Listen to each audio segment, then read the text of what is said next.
Assalamu alaikum. Wa alaikum assalam wa rahmatullah. Every time that the intro for this goes, it just the storm with the humming and the sheet, just like shivers down the spine. Welcome everyone watching. Today is Perfect Storm, where we invite people to come on to for them to tell us our beliefs, so we can put them through the test, inshallah.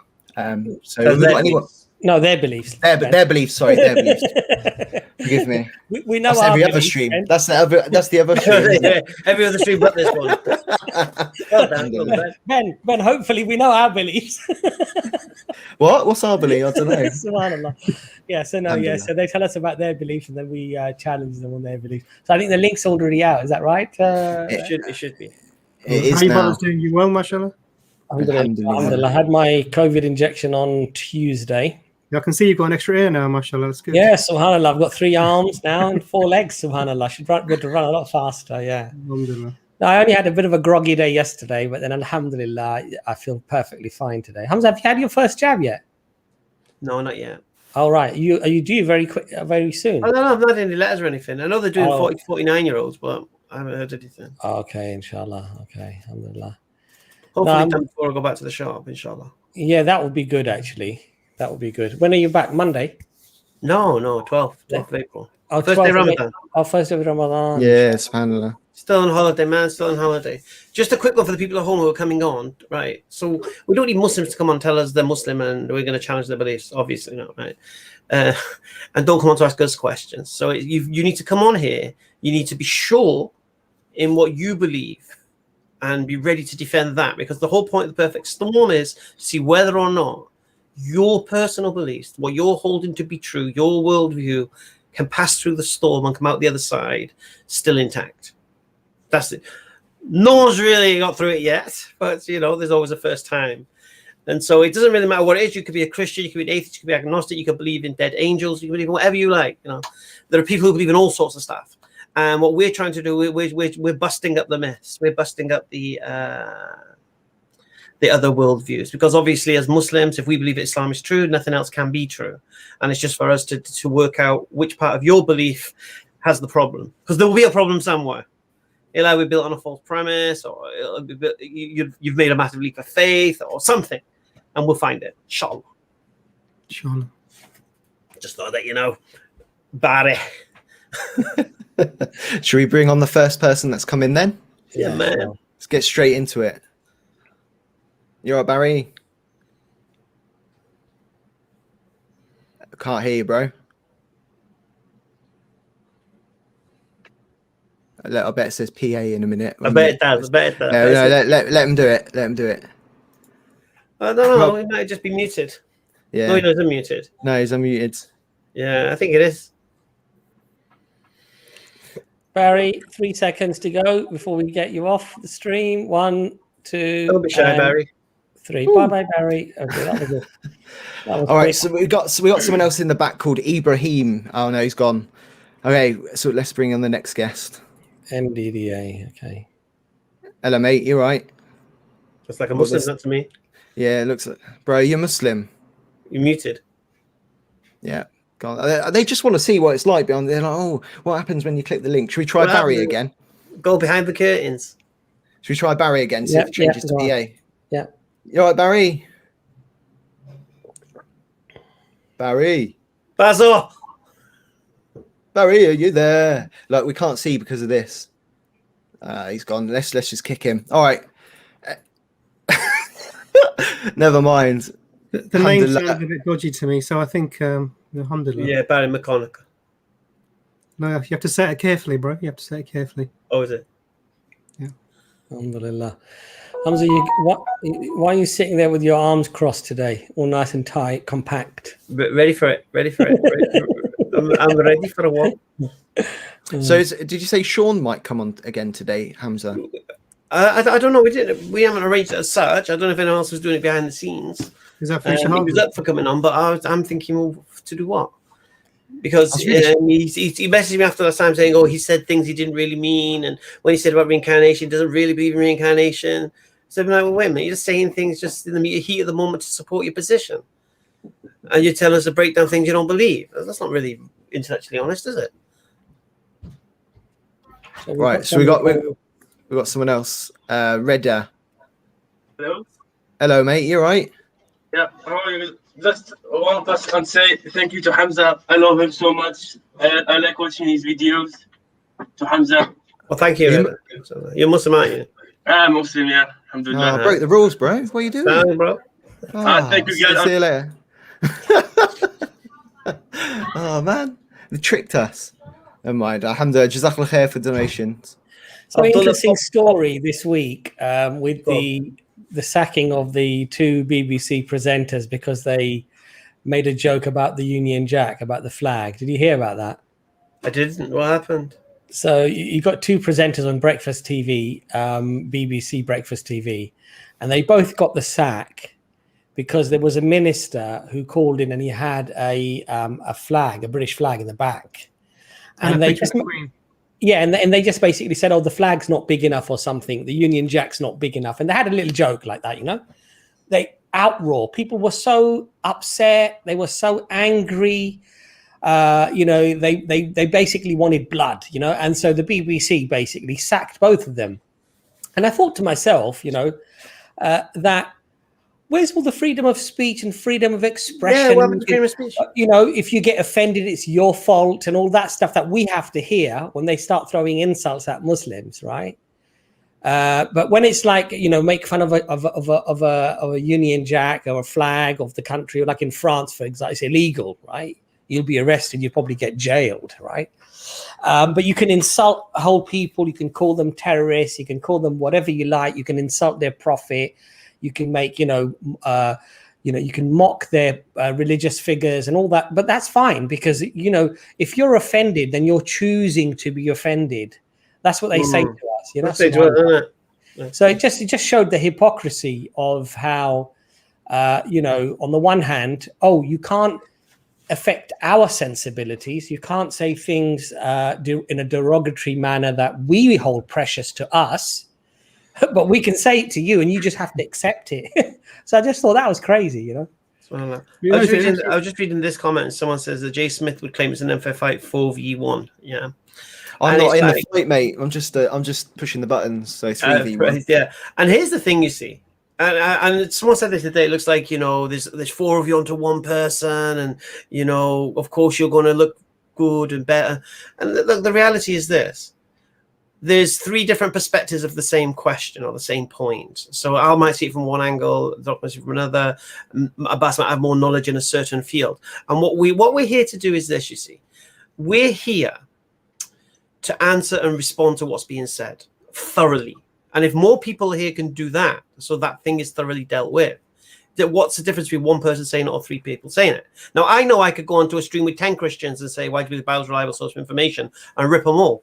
Well, God, I don't care how many there are, because my position is so strong. And so when people start complaining, oh, it's 3 on 1, this, that, the other, that just shows you how weak their position is. Because if your position is strong, it doesn't matter how many people are challenging it, if the standard and the premises are right. So I just find that means I know I could go into a stream with 10 Christians, like I said, and say, right, yeah, come on. The other thing, Hamza, is that we're not like some of the other streams where they literally cut you off, don't let you speak. You know, you go to some of these haters, you know, evangelical streams, and they literally will cut you off. They won't let you speak. They won't let you make your point. You go on some of these atheist streams, they'll just play with the mute button. They won't let you make an argument. They won't let you have a discussion. So, I mean, to be honest, it's, you know, we actually do allow people to speak. Yeah. Hamza, Terry's here. What's Terry come to defend? Should we bring him up, yeah? Well, Imran, you were going to say something, Imran? No, it's okay. We'll after the guest, inshallah. Hello, mate. You all right? Thank you for the hospitality. Hamza, how you doing? I'm all right, Terry. How are you, sir? That's good. I hope you stay all right for the remainder of our interaction. So what are we talking about today? What do you believe is true and why? And we'll challenge whether it's true or not. I don't want to bring the Sabbath challenge again. You guys already know it. So until I find a refutation of that, I will take the shahada that the day there's a refutation. Just understand something, Terry, with that statement you made. just because we demonstrate something in your Bible makes no sense or it's not true or whatever, that itself doesn't make Islam true. So I don't understand why. If you were refuted on that particular point, it would mean you believe Islam is true and take Shahada. So that statement you make makes no sense to me. The reason why I say that is because it's really an impossible mission. I'm just poking a little. It's an affirmation, isn't it? It's a falsehood that you're saying. You would, if we did prove that Buddhism could be right, it doesn't mean and I'm ready to take the Shahada. So it shows that it shows that your intention's not a genuine intention, bro. Exactly. And I remember when you came. I remember watching. My name's Ben, by the way. I'm just pushing the buttons, but I had to pump in there. But by saying that shows that it's about ego and arrogance rather than looking for the truth, bro. And I remember when you came on, I can't remember which stream, you said, look, I had a problem of ego and I need to apologize, and you gave the reason because of Jesus and stuff. It's the same sort of thing, bro. Do you know what I mean? Can I just reply? I won't take too much time. It's not an ego issue. It's something that I've been doing for when I debate atheists. I do the same thing. If you can refute, the point is to demonstrate that it's an infallible position. That's the only purpose I'm trying to establish. Yeah, but Terry, the irony is you were smashed on that point anyway. That's the irony. Yeah, I don't think so. And I got a video. No, I know you don't think so, Terry. Everybody knows you don't think so, but everybody knows. Bro. And many Muslims also. Many Muslims as a host of the stream. Many Muslims. Anyway, Terry, it's a different format. It's a different format. Yeah. You bring your. I was going to say, as a host of the stream, do you like it's about you telling us what you believe and us challenging that. And if you feel that we've already done that dance, then there's no point in coming on, is there? Or do you want to tell us something else you might believe, or should we play or dance that dance again? It's up to you, bro. No, I'm not gonna restate what has already been established. What I will ask you is, as me, I believe that Scripture says to prove all things, to demonstrate our belief. Because without that, then there's no point. If he is God, if my God is God, he should show in a tangible, universal way that he has power over his creation. Now, I'm asking you, as according to your belief system. Terry, you're on the wrong stream, mate. You're already losing patience, Hamza? This stream isn't about what we believe, mate. Yeah, exactly. Okay, what I believe. It's about what I believe. So asking us questions about what we believe is not what you believe, is it? Okay. So I believe so let's try a different way. I believe that the Trinity, according to our understanding of what the Trinity is not polytheism. Once I use the nature of the Son as revealed in Scripture, Son, the Father, radiance, the Son, S-O-N, and the heat, the Holy Spirit. Do you understand that this is not inconsistent with Deuteronomy 6:4, which says Yahweh is Echad? Terry, define what is monotheism and what is idolatry.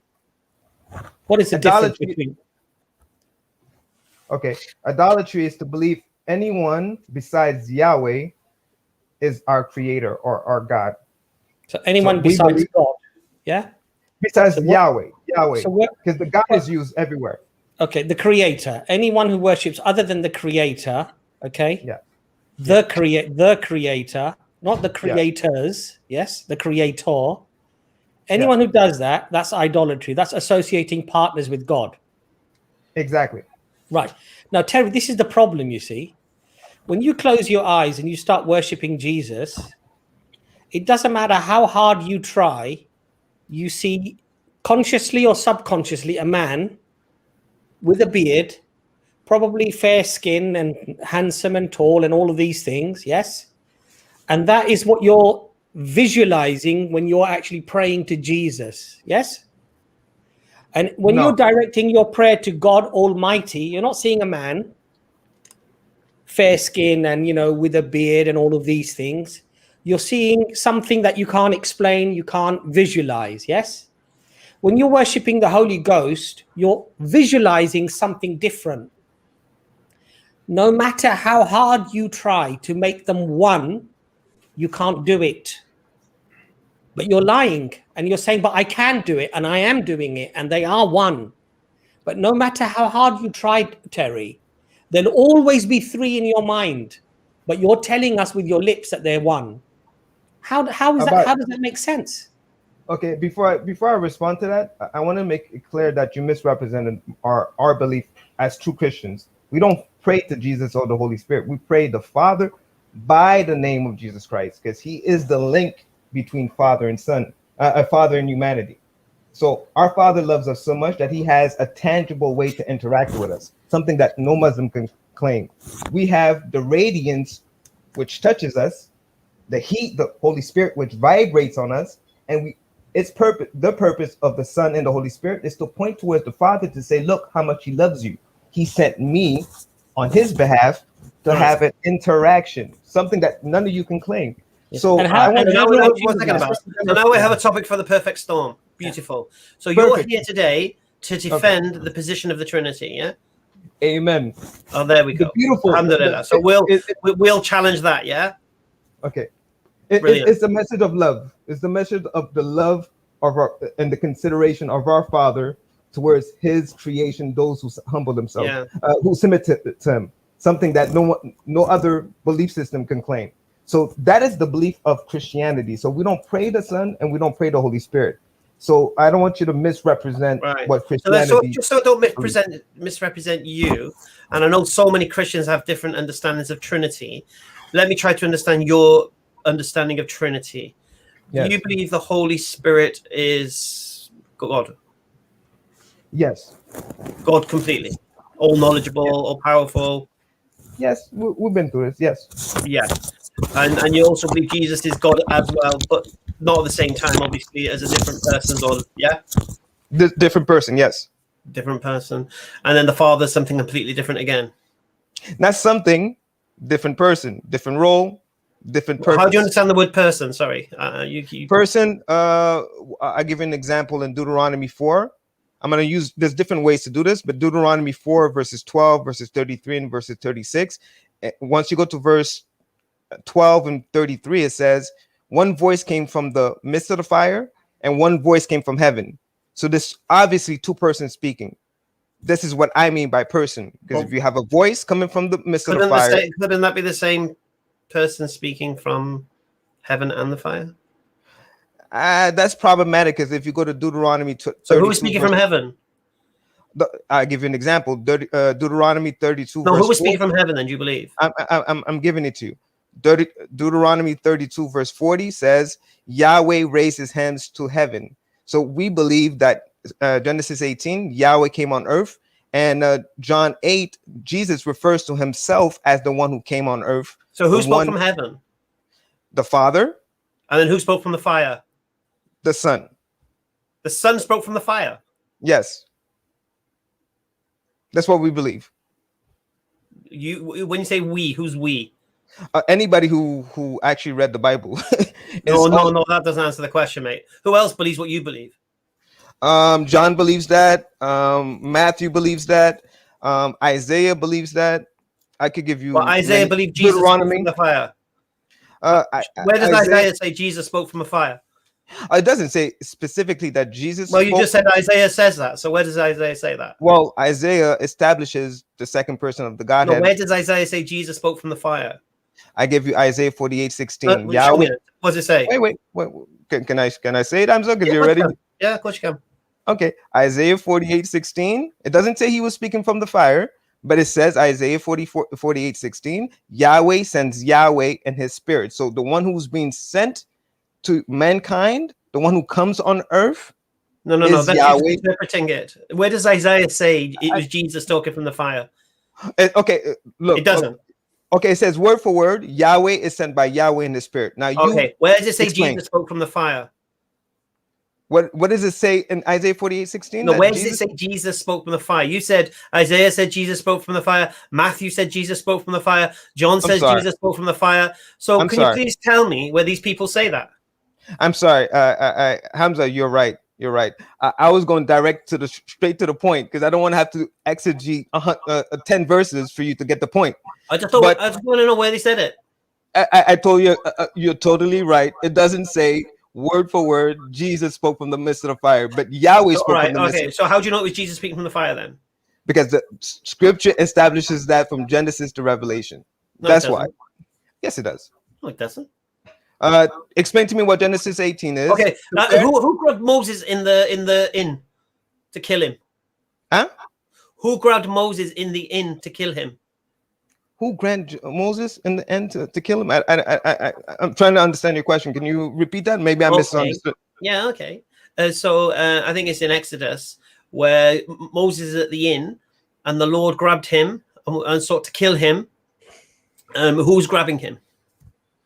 I swear I don't know that verse. I'm sorry. I really don't know what and you're then talking his about. wife circumcised their son and threw the foreskin at Moses. Oh, yeah. That was Yahweh. Yahweh.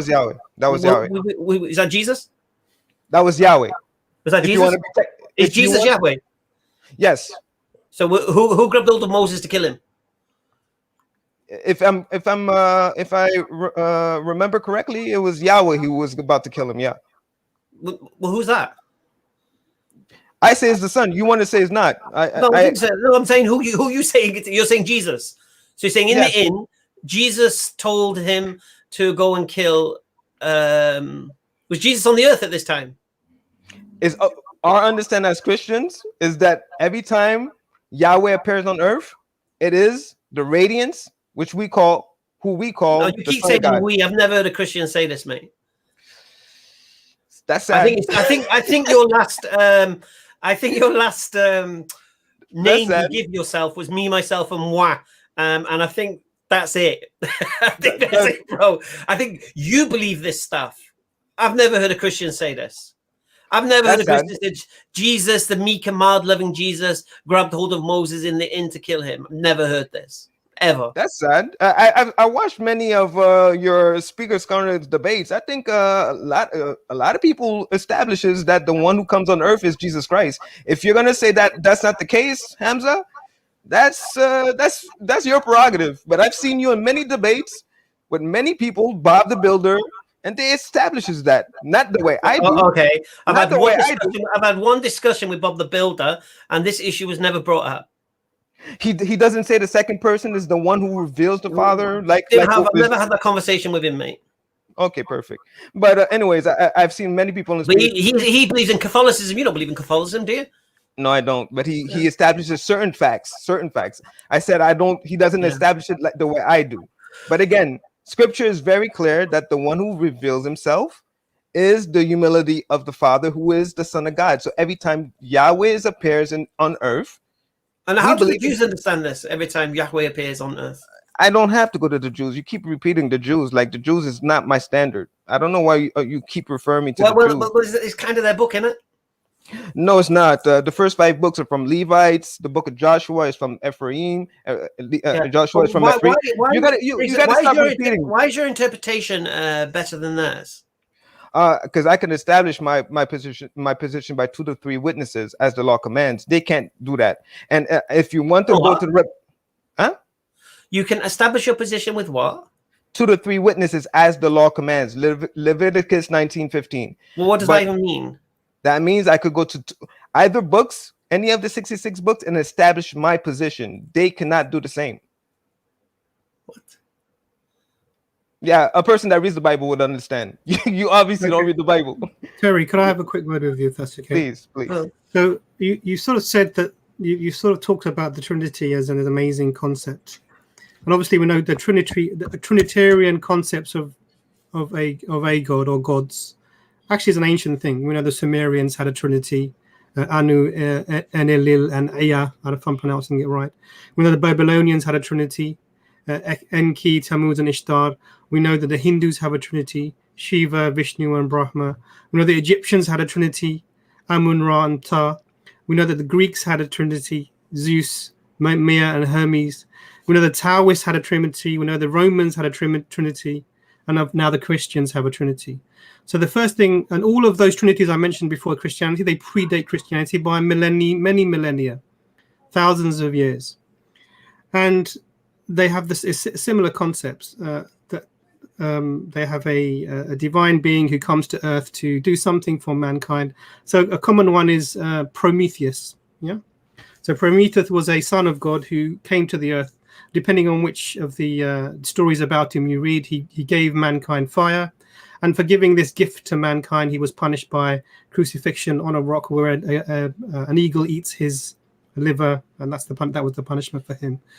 So what we have is these concepts of Sota gods, a god that will come and do something for mankind and then die essentially as a punishment. But they're part of a greater Trinity. So this concept of Trinity is known, and even amongst the Romans, who the Christians were adopted into, in the sense that that Constantine brought Romans into Catholicism. But by my view is that by incorporating their pagan ideas onto that, we see Paul doing something very similar when he's trying to bring the Gentiles into Christianity. When he talks about the unknown gods in the temple, I don't know if you've heard of that. And we know that St. John of Damascus, when he's writing against the Trinities, he says that, and I can find you the verse and chapter, he says that actually the things that you believe about your gods, we believe nothing different. And that's it. I'll get you the quote for that. I can get you the quote for that in a second. Now, so this idea that the Trinity is some very interesting or new thing is actually inaccurate. History will tell you that this predates Christianity, and actually is something that the Unitarian Jews, etc., the monotheists that existed, have always railed that they were against these concepts of these gods that they had. Now, it's interesting then that you bring this as something new, and you try to, I don't know how you try to bring it as that somehow God coming to earth is a better thing than God not coming to earth. Now, I don't understand what you meant by that. I want to look at the verses you quoted, because I was looking at some of them, what you were saying whilst you were talking to Hamza, and I don't really see what you're describing from them, but we'll come to those in a second. Could you start by telling me, if that's okay, why you think, what in your view, because we have the Hindu concept, which is we have Brahma, and he has many manifestations on earth, and each one of those avatars that came to earth when mankind needed some sort of help or out of some scenario. Yeah. And so he came for their help, etc. And Krishna was a famous example. I mean, very interesting example as well. So we have this, but they don't limit it to 3 persons. But you can have millions of avatars over the years, etc. And some of the Hindus even say that perhaps Jesus was an avatar of Brahma. They even go that far as well. So what you're propounding is that's nothing new. And even this concept of God manifesting on earth is something that the Hindus also bring. So tell me why you think, the question really is why do you think that God being a Trinity is somehow better or demonstrably better, so that we can come to that?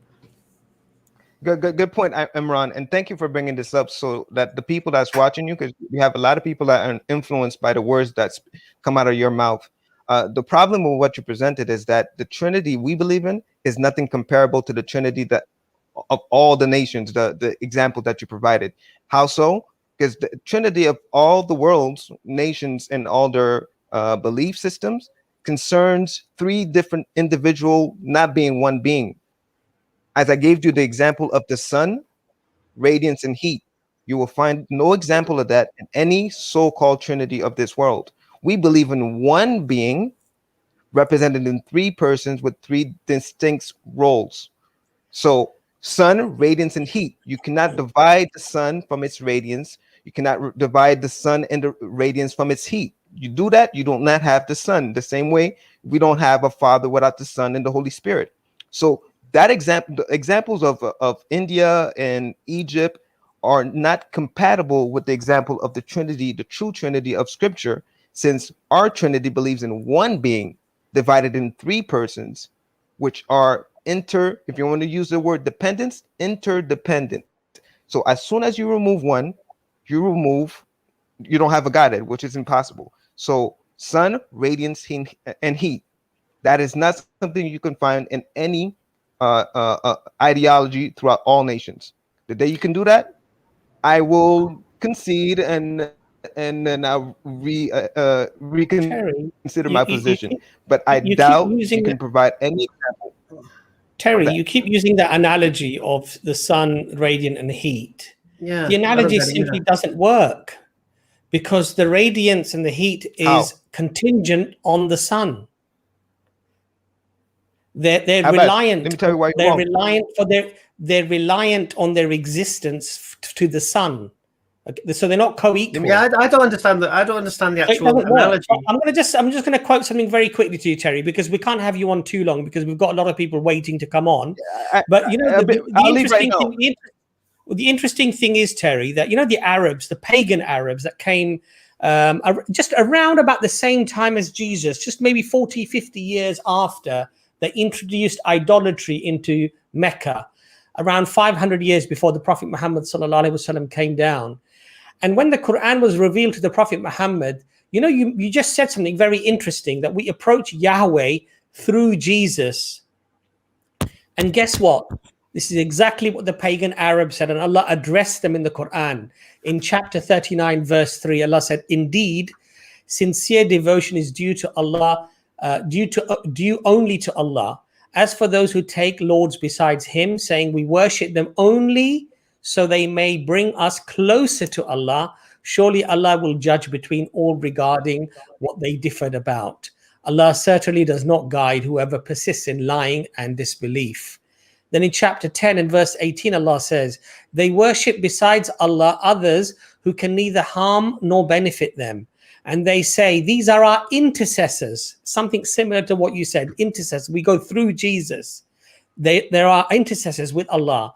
Ask them, O Prophet, are you informing Allah of informing Allah of something He does not know in the heavens and on the earth?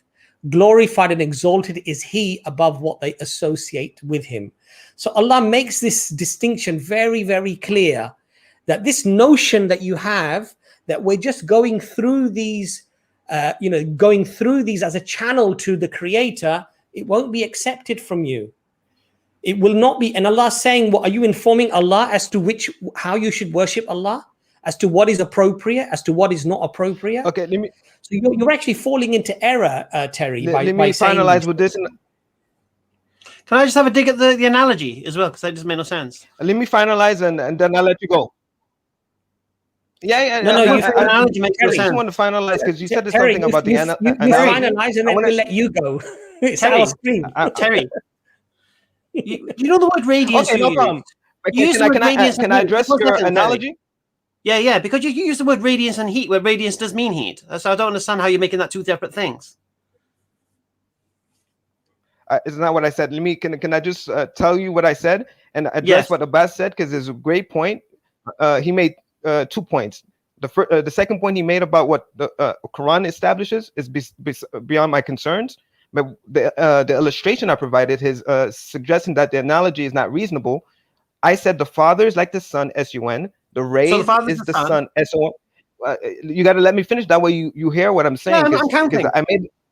Because I made it clear a couple of times for you not to understand. That means you weren't really paying attention. So let me make it clear one more time. Son, S-U-N, is the Father. Radiance or the rays, the light, is the S-O-N. And the heat is the Holy Spirit. Now you said right. That's why I want to stop you a second. That's why I want to stop you. I just want to finalize here. You said, Abbas, that the light or the radiance and the heat depends on the sun, right? But the point you're trying to establish is unreasonable, because the sun is supposed to radiate.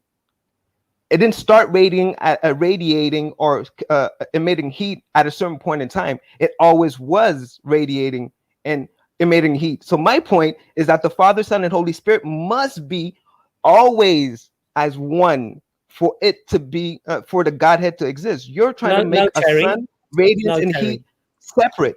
You're going against Terry. Radiance and heat. Hamza, one second. Terry, how is the sun formed? The sun, its nature is to radiate. How it didn't start radiating. How is it formed? By God. I'm talking about the physical laws. I'm talking about the physical laws. Nobody knows that. There's no science to tell me how the Son was Okay, created. well, we'll The have to Son was leave it at that. created Imran by God, and not His Hamza, word. finish up, please, Yeah, because we're going to just get this more one guests thing, on. and then you can finish. You keep using this word radiance and heat like they're two separate things, where radiance actually does mean heat, light and heat. So it's like you're saying, yeah, heat and heat. I don't understand.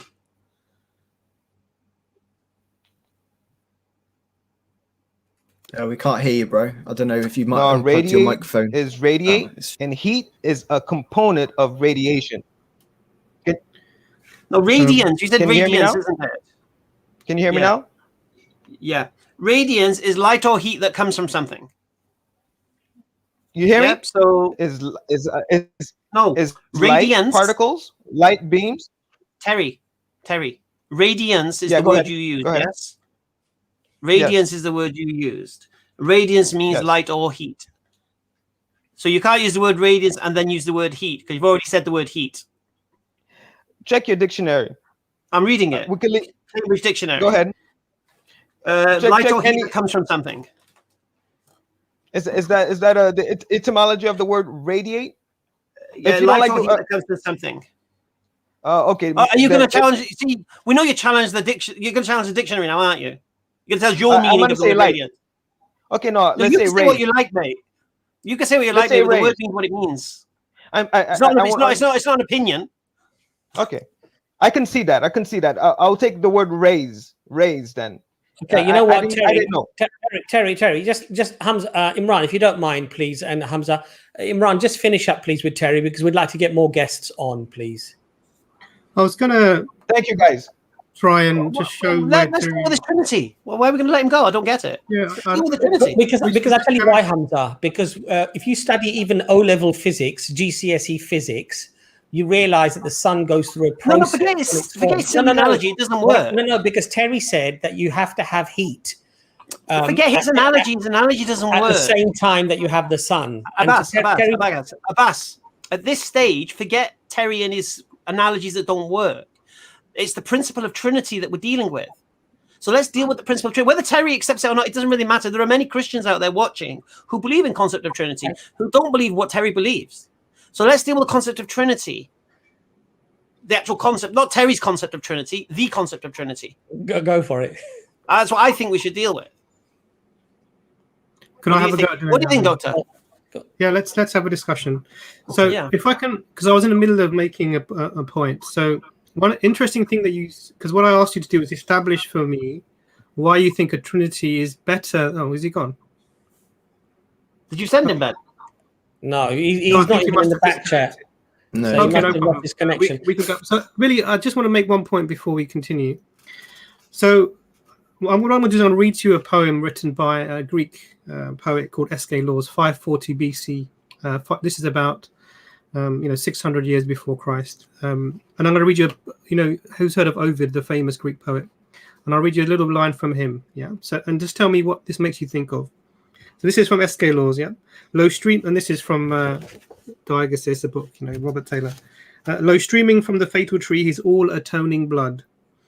Is this the infinite? 'Tis he. Prometheus and a god. Well might the sun in darkness hide and veil his glories in, when God the great Prometheus died for man, the creature's sin. So even the concept of pagan gods dying for the sins of mankind predates Christianity. So this is an adoption of pagan mythology, which is what the Greeks were doing as well. Now, just going to read you the quote from Ovid.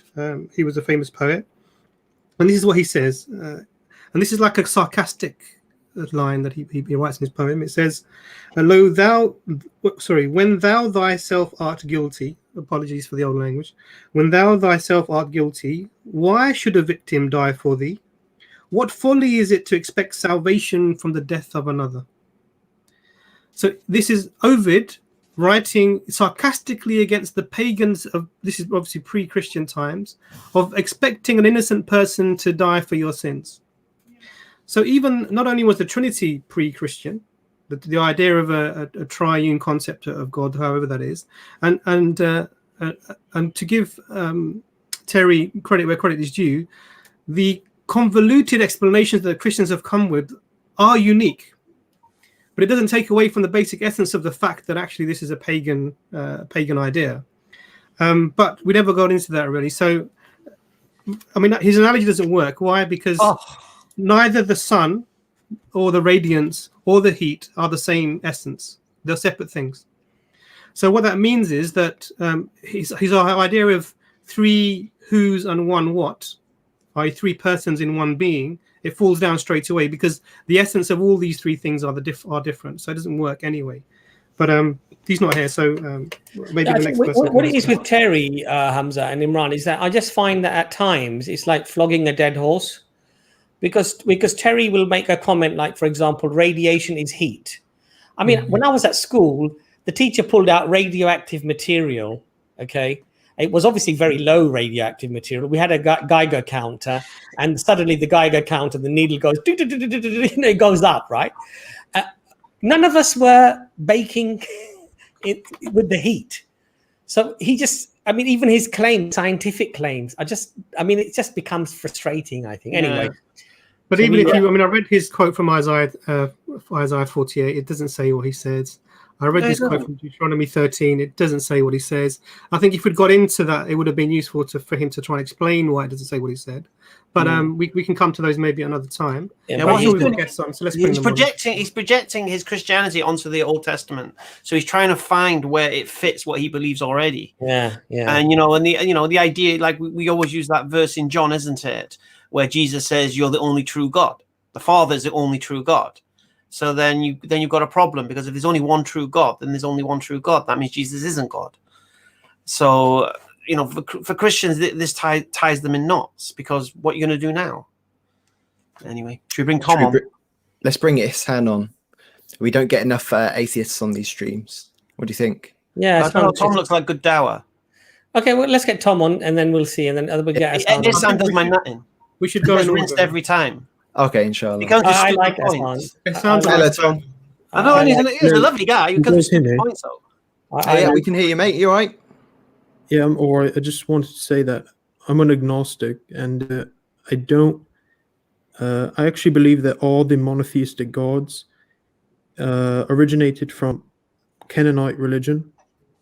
This includes Yahweh, Hashem, and Allah, and the Canaanites spread this god to the Jews, or the Israelites who were south of them, and they're actually Hebrew originated from Old Phoenician as well. Adam, is that you? That's what I thought. That's what I thought. I love you, Hamza. The crowd sniffed him out, man.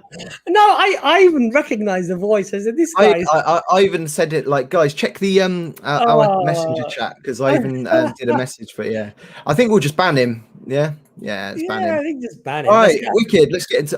He's got his camera on now. Let's get our favorite guest on. Wait 1 second. Let's just try this guy a second. No, this guy is a different guy. Hello, Tom. You're right. So Tom's in the chat today, and he's had a personal experience, and he's gone from atheist to believing in a god or some sort of god. Is that right, bro? It's a long story, right? You'll have to bear with me. No worries. I did say in the chat, it's not what you guys are doing. I just need to tell my story, and then it'll make sense, right? Yeah, no worries, bro. So I've never really believed in a god. I looked into Christianity a bit when I was younger, and I was actively discouraged from asking questions, which that obviously set me back. And I wasn't, pulled me away from it. But for the past a couple of years, I've had a curiosity, whatever you want to call it. I don't know. I've had something that's made me want to look into Islam and want to learn more, right? And then the other day I decided, right, today's the day, instead of listening to a podcast, I'm going to listen to the Quran, right? So I put it on. I was about 45 minutes in, and I was listening, and I was thinking, like, I kind of want to believe this, but I just don't, right? I don't trust people. I don't trust humans. I would trust a god, but I just don't trust people. Yeah. And I would need a more obvious sign. I would need a bit of a slap in the face for me to take something like this seriously.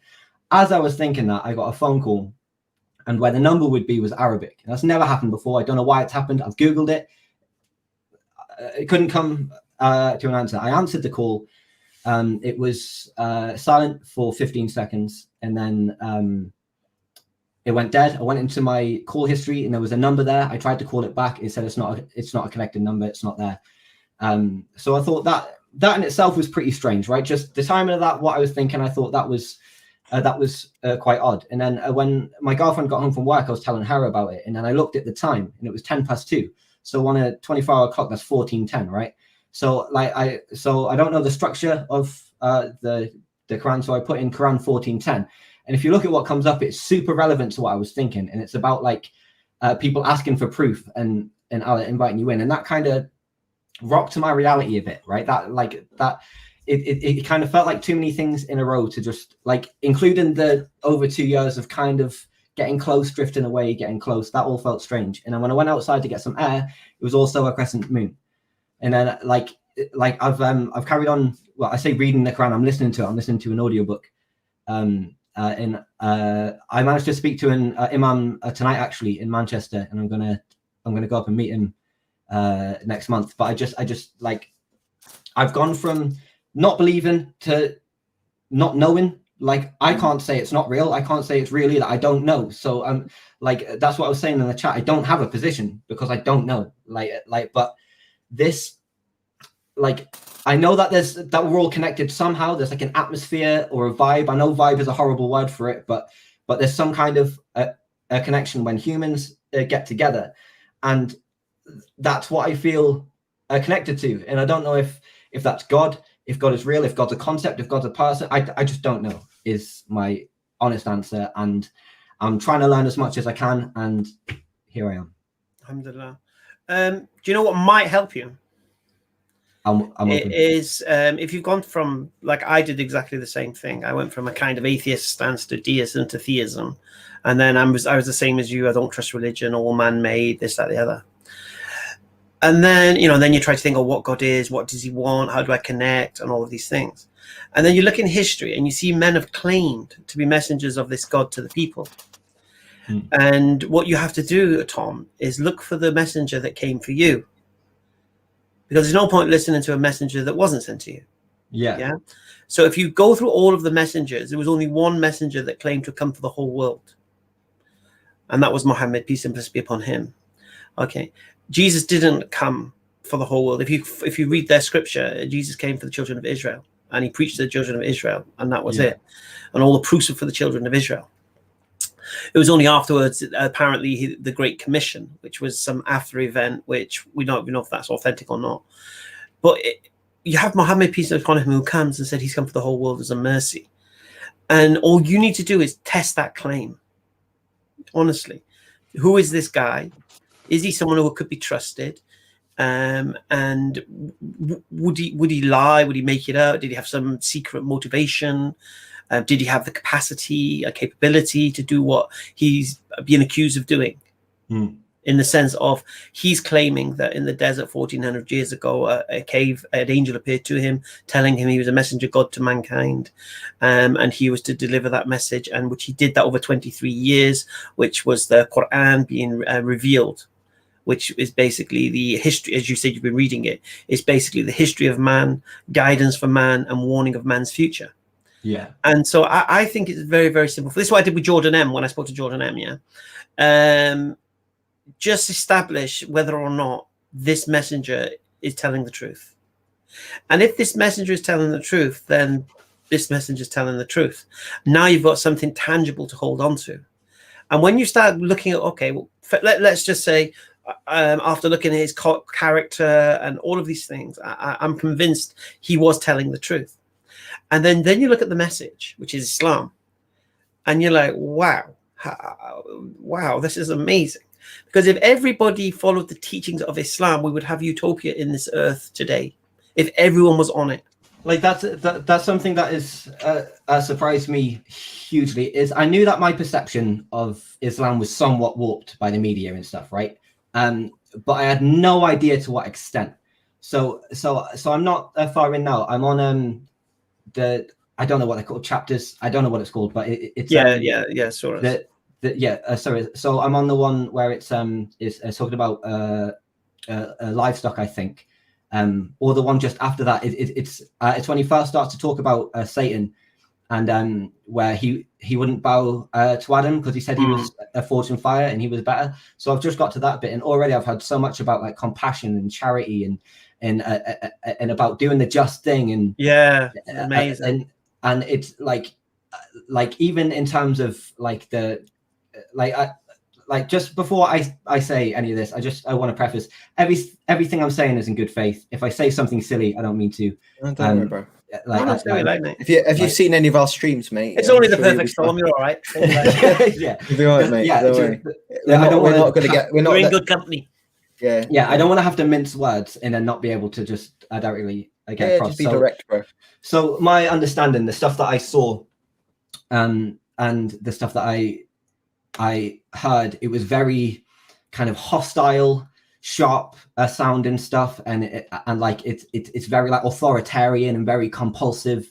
And then I've already read there's no compulsion in it, and just like all of my kind of understanding, if it's this very closed off, like no, this is the right way. Everybody I've spoke to, every single Muslim that I've spoke to, every imam that I've managed to speak to, they've all told me to read the book and then read the Bible and then read everything that I want to read and make an informed decision after, right? And I'm not trying to offend anybody of any other faith, but it's only Christians who've told me all the other ones are wrong. Don't even bother reading them. Read ours. This is the right one. Which that immediately sets my back up, right? Like, so I've got one group of people that aren't trying to come over here. It's well good, right? And like in the same read, make an informed decision. That's absolutely grand. And then I've got this other side, which I've grown up as normality, right? So Christians are good people, and they do all which are really like everything I perceived Islam to be, right? Very authoritarian and like this, where I find flaws, like I'm sure you guys are aware of the God of the Gap, right? So I find flaws, and I ask questions about them, and I'm discouraged, and I'm told that's an offensive question, how can a question be offensive? I'm asking it in good faith. I understand. Obviously, you could ask a bad faith question, but I'm not. It's a genuine question, and you don't have an answer for me. And then you tell me, and you almost try and scorn me because I have this question. Like, I'm not doing a bad thing here. I'm trying to learn. I know, right? Say for argument's sake, God is real, right? Then he's omniscient, so he knows what's in my heart. So I could lie to you and tell you that I believe, and even lie to myself. But if it's not true in my heart, he's going to know anyway. So what's the point, right? And what I say next might get you back up. And I could lie about believing because I want to be part of a community, or because I want to get into heaven, or I'm scared of hell. But kind of like an insurance kind of thing. So just in case, right? So I'll do all of these things just in case, but I don't actually believe it. So if I don't have the actual belief there, then what's the point? Tom, let me just say something at this moment in time. You're using this word belief a lot, yeah, and belief is something that is not in a vacuum. Yeah, belief is a result of a proposition. Mm-hmm. So when you believe something, it means you accept this thing to be true, and to accept something to be true, you need to hear what's being claimed to be true, and then you will look at the reasons for it. So, like I said earlier, what I say may get you back up, because I'm going to say to you what Muslims, you said, haven't told you. If Islam is true, everything else is false by default, because nothing else can be reconciled. You can't reconcile it, just as you can't reconcile anything else with Christianity, or you can't reconcile anything with atheism, or you can't reconcile if these things are true. If atheism is true, Islam can't be true. Yeah. Yeah. If Christianity is true, Islam can't be true. If Islam is true, Christianity and atheism and such can't be true by default. So it's not an arrogance or anything like that. It's not saying, oh, don't bother with them. The reality is this: if Islam is true, then that would make everything else false by default. And so if you were going to look at, for example, the Christian scriptures and such, you say, well, do what I do to Christians. Why do you believe why do you believe the Bible's a reliable source of information? And it just collapses. They've got no foundation as to why they think they have. They think it's words of eyewitnesses, disciples of Jesus, inspired by Holy Spirits. But when you investigate that, you realize actually there's no substance to that whatsoever. It's completely baseless and it can't be supported. And their own scholars say that. Yeah. So I'll say it again to you, Tom. All you need to be concerned with right now is who this man Muhammad, peace and blessing upon him, was. Establish that in your mind intellectually. And once you establish that, and like you said, you'll see the teachings that come from that anyway. Allahu Akbar. Everything else will be part of your life as a Muslim. You will learn all these things. Do you get me? You know, Yeah, I've got yeah, a video on the EFDawah channel, and it's called "Has Satan Told You to Read the Quran Yet?" Yeah. And it's like, why would Satan tell you to read the Quran? And the reason being is because he knows how close you are to accepting Islam. He knows how close you are. He knows you're on the verge. And so what can he do? He got nothing left in his armory. He can't try to convince you God doesn't exist. That's gone now. You're not going to be convinced of that. You accept this whole universe didn't cause itself. It's not a result of random chance. It is deliberate and so. So you're going to believe in a creator. So Satan knows he got to give the ghost up on that particular one. All right. The next one is Muhammad being a messenger. You're done. You've read his history. You've read the biographies. You've looked at it. You've challenged whether or not he was lying. You've challenged whether he had the capacity or capabilities. And you realize even if he wanted to lie, he could not produce this book. It's impossible for him to do so. And so you're convinced on that. Now Satan's got a problem because those are the only two things you need to believe to be a Muslim. That Allah is the only one worthy of worship. Yeah, and when we say Allah, we're talking about the creator of heavens and earth, whatever name any religion puts to it. Yeah, that's Allah. Yeah, and that Muhammad, peace be upon him, is his messenger. That's the Shahada. So Satan's got a problem now because you're on the verge, man. You're believing. So what's his last weapon? Procrastination. Yeah, delay you. Throw whatever he can at you to delay you and take you away. And so he'll tell you, Islam, yeah, could be true. Yeah, I think so. But take your time, read the Quran, and then after you finish reading the Quran, if you still think it's true, then do it. Because he's hoping that sometime during you read and you put in your mind, right, I'm going to finish the Quran, he'll do everything then to stop you finishing the Quran. Yeah. Because you've made that a condition of you accepting Islam. So, and I'll say to you, when you read the Quran now and you think it's profound, it's talking to you as a theory, what they do, what the Muslims do, what the believers do. Yeah. When you take your Shahada and then read the Quran, it's talking to you now. You're a believer. You're a Muslim. Do you understand? So it moves from theology to practicality and tangibility. And so I'd say this honestly, Tom, I don't know how much you've looked into Muhammad, peace be upon him, but I did, Ben did, and Yusuf, I think you've seen, we put his comment up saying, you fellow mank. He did. Yeah. And alhamdulillah, we accepted Islam. And you're not going to know everything overnight. And you're probably not going to know everything in your lifetime, to be honest. Yeah. But you're on the journey. Do you know what I mean? It's like my brother Imran has a beautiful analogy of a mansion. And it's got beautiful rooms in it. And you're outside. And you've got the key. And the door, actually for you, the door's open. Just come into the mansion. What are you waiting for? Yeah. And you're like, I'm looking through the window. Oh, I like that room. Well, that's a lovely room there. I'm looking through the window. Look at the size of the garden. And we're like, coming in, man. Come on, look, the kettle's on. So I'll say this to you, Tom, seriously. That should be one of your main focuses, is the claim of Muhammad, peace be upon him, because everything hinges upon that. And from that point on, if you're convinced of that, and the one who, I'm sure you believe the only one worthy of worship is the one who created you. Would you accept that basic principle? In principle, yeah. Would have to be the source of supreme guidance and objective morality, and the one that you should try to connect to. Because if you believe that, if you believe there's something that exists, that is the source of supreme morality, objective morality and supreme guidance, you'd be a fool not try to connect to that. Of course. And so then now we've got a man here saying, I can connect you to that. Yeah. And that's the route you should take, inshallah. And that's not just for you, Tom. That's for anyone watching, anyone who's considering Islam. Do what Tom did as well. Because when I speak to people about Islam, I first try to establish with them what they think Islam is. Because usually it's a caricature. And they think I'm inviting them to this caricature. But that's not what Islam is. And alhamdulillah, you've got past that. You've recognized Islam is beauty, compassion, it's charitable, it's good, it's good to your neighbors. Yeah, there's no racism, no sexism. How long have you been looking into Islam, bro? For probably about a week, but I've been looking in pretty intensely, man. I've been talking about it on my YouTube channel, and just I'm very open on that. I have been since I made the channel, but I've been looking for reasons to say this is nonsense, right? With the Bible, example you brought up, when one of the questions that I was asking was like the origins of it are super ropes. It's different here and it's different there and there's different sects and then there's the New King James, like, and that's the offensive question. I looked at the Quran and it hasn't changed, and that is like I'm trying to find it. Yeah, there it is. But I can't. I'm gonna be honest, bro. I haven't found it. I was an atheist before, and when I decided to become a Muslim, I really didn't want to become a Muslim, and the reason I became a Muslim is because I couldn't pick a hole in it.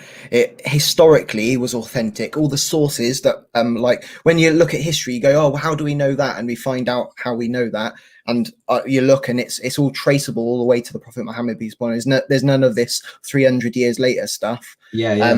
And the philosophy made sense, that there's being one God, and then he sent messengers throughout all times and all different nations, and that the Muhammad, peace be upon him, is just the last one that was sent to everyone. So, for example, Jesus, alayhi salam, peace be upon him, it was sent to the Jews of the Palestine area at the time, and so on like that. But we believe that the messengers were sent all like to the Native Americans, the Chinese, to the ancient Celts, all sorts, bro. And that like kind of story, that narrative really fits into what we see as well in life. You see that you can see that different nations, although they might have believed in different gods and that, they've always had this creator God that they couldn't reach because they had to ask this minor god first or whatever, and things like that. And it's when you're reading the Quran, you'll see that theme through history. But yeah, bro, it's gonna be like Hamza said. Look into it. Look into the Prophet, peace upon him, and why he says the Prophet, peace upon him, because if you can't find that he's looking at the history, you can look at the history and go, is that history authentic? And you'll find it is. Then you'll go, right, was he lying? Was he known to be a liar or anything? No, he wasn't. And even if what he said was might like be like, whoa, that you know, angels and things like that, that's a bit odd. If it's known to be he's not he didn't lie and there's no reason to not believe him, then he's got to tell the truth, isn't he? So it sounds like you've got a big journey on the go, bro. It certainly does, mate. Like that, like there's a consistencies I've seen where, like, even when I was listening to the first couple chapters, it's still super relevant now, right? Like in the things that I match over, that just see it just seems to make sense. So like I was speaking to a friend, right? I have a friend, got an awful lot of spectrum, very rational guy. I think he's atheist, I'm not sure, but I was telling him there is something there that is not very easy for me to articulate, but I can feel it, right? And like I was saying, it's like that atmosphere, or that vibe, like when you're at a gig and everybody connects and there's that feeling. It doesn't matter what the language that song's in. Everybody's singing from the same hymn sheet, for lack of a better words, right? So like you could argue to me that that's because we're social creatures. So being in a social environment, our brain gives us chemicals, makes us feel better, and makes us want to do it more because it helps us last. But to me, that's like if I ask you how the light works, you telling me by flicking the switch. Yeah, that is how the light works, but it's not really, is it? The power comes from a power plant and then goes through cables and it does all of this. So it doesn't feel like a complete answer. It is an answer, but it feels like a lazy answer. And I've always immediately dismissed it and just thought, nah, it's nonsense. It's just people that want an answer, right? Like they're desperate for it. We have a psychological need for answers. So I've immediately dismissed it for that. But now I'm like humoring it, for lack of a better word. I'm actually like willing to take it seriously and look into it. It's scary seems like a bad word because it has a negative connotations, but I don't mean it negatively, but it's scary. I get you. I'll articulate it. Yeah, I get you. That's exactly what I went through. Like that moment where, like, it might be not where you are right now, or might be, I don't know. But that moment where I was like, oh, I've got to be a Muslim now. It's like that responsibility is quite big, isn't it? You know, no more bacon sarnies. I lie. You can have turkey bacon. It's fine. But yeah, Sure I'll live without bacon. But what I'm interested in, bro. Like, so. Two things. How did you find out about the EFDawah and stuff like that? And also, what made you come on? What do you want to get from this, bro? Just any, like, a general direction to walk in, basically. Like you said, like read the Quran, finish. Like it's just, I've walked into this entire world and I'm having a bit of a sensory overload, right? Like I need some kind of place to start, right? Like, and what brought me here is I was watching was watching videos. I can't remember the guy's name. I subscribed to his channel though. I was watching a video, and he was talking to some Christians on the street, and I think he had a sign saying Jesus is Muslim or something, and he was debating Christians, and he just had an answer for everything, and it was all logically sound, where all of the other things were like, yeah, but what about a reason, not actually addressing what he said. Logically sound. So I thought, this guy seems to know what he's on about. I don't want to talk to people who aren't like 100% sure on their faith, because like I would dread to move someone away from their faith. Maybe I might make a line they haven't connected and put some crisis in there, but if somebody has something that can get them through really difficult times, I don't want to take that away. So this guy seems to know what he's on about. He's got an awful lot of conviction, right? So I commented on it and said, like, you seem to know what you're talking about. How do I get hold of you? And then some people commented there and said that I should watch some of your guys' videos. And then on my channel, I spoke about this weird sign or whatever it was that I had. I spoke about that, and people recommended me this stream and said that I could come and I could ask. So obviously, when I first came and you said what you guys were going to do, like I'm not like it's a completely different stream. yeah. I've changed the role for you, Tom, I've got no conviction, like, so I can't come on and take a, like, what's my stance? I don't know. That's not a stance. No, don't worry, bro. I'm going to be honest. Yeah. We've changed the stance because it's always good to hear someone's journey, especially when you're asking for a bit of help. We're happy to help with that. Yeah. So, does anyone else want to pipe in? Because I want to give him one analogy for you, Tom. What you're at the moment. Yeah. You were a man who was on a journey, and you thought you knew where you were going, and someone's come to you and said, "Where are you going?" And you say, I'm going such and such a place. And they said, well, you're going the wrong way, mate. And you're like, no, it's this way. Yeah, look, here's my map. It's this way. No, you're wrong, mate. It's that way. And you're like, really? And you've stopped now. So you're not stopped. Yeah, right, you've stopped now. Yeah. You're questioning, am I really going the wrong way? Really? And this person's there saying, yeah, it's that way, mate. I'm telling you. And here's the map. And they're going to show you. And I think you're pretty much convinced their map is right. Now, if you was on a 1,000-mile journey, or sorry, not even a 1,000-mile journey, you'd walked 1,000 miles on a journey, and you were shown and demonstrated to you that you're going the wrong way, you'd be a fool to take one more step that way. You'd be a fool. Sure. Because you're going the wrong way. And you wouldn't say, well, I've walked 1,000 miles, I might as well continue going now. That would make no sense whatsoever. Yeah, right. And the beautiful thing is, right, and this is the amazing thing. This is the beautiful thing about Islam, which I love, is that we're not here just telling you you got to go back 1,000 miles and then start going the right way. We're saying, Tom, the helicopter's here. Jump in. Yeah. Take you back to where you started, and then you can start going in the right direction. That's what you need to do, Tom. That's if you truly believe that our map is taking you in the right direction. Now, you've had Christians kind of, yeah, it's this way. Nah, sorry, mate, we'll believe you. Yeah, do you understand? But yeah, there's something about Islam that stops you in your tracks. And you're realizing that something so beautiful to have such a bad reputation, something's going on here. Yeah. How can something that teaches charity and pure and, no sexism, no racism and all of these things, and animal rights and all this stuff. And how can it have a caricature of being misogynistic, intolerant, violent, oppressive?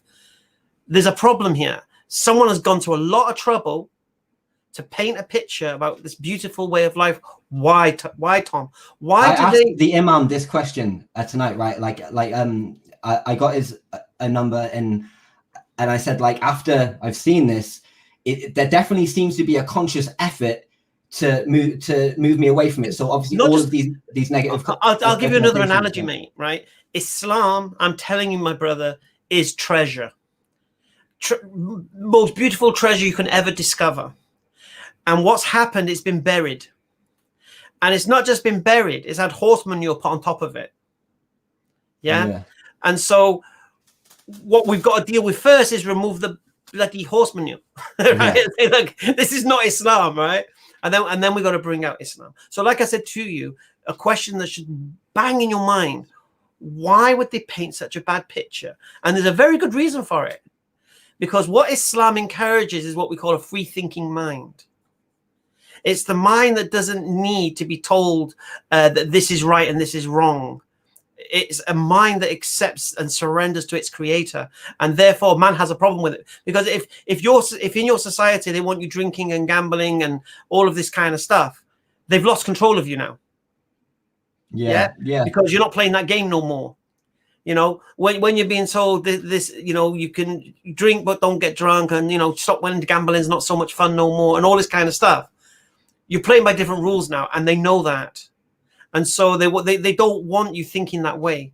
They want you as sheep. They want you following their way, following their subjective morality rather than connecting to objective morality. Because once you do that, you're free from the system, bro. You're Neo. Yeah, you're out. Break out the matrix. That's it, bro. You're out the matrix. You're into reality. Yeah. And you know, and of course, the food might not be as good as it was in the matrix. You know what I'm saying? You might have to eat a bit of gruel, but it's reality. And then what you put on top of that, Tom, is that it's temporary as well. Yeah. Because if Islam is true, and you get this beautiful way of life now, and you get to live by this standard now and guidance now, you connect to the supreme guide. When you die, mashallah, it doesn't end there. Do you get me? Yeah. And so everything is designed, mashallah, to pull you towards Islam. And by doing so, you know, an atheist asked me one time, what if when you die, you're dead? What if there is no afterlife? What if there's no paradise? Then what? And I'm like, yeah, and what? Well, no, we're dead, wouldn't it? Wouldn't matter, would it? Right? Well, probably would it? Yeah. But it would mean I've left a nice, healthy, clean life. It means I've left good moral standard for my children. And a good guidance for my family and for my society.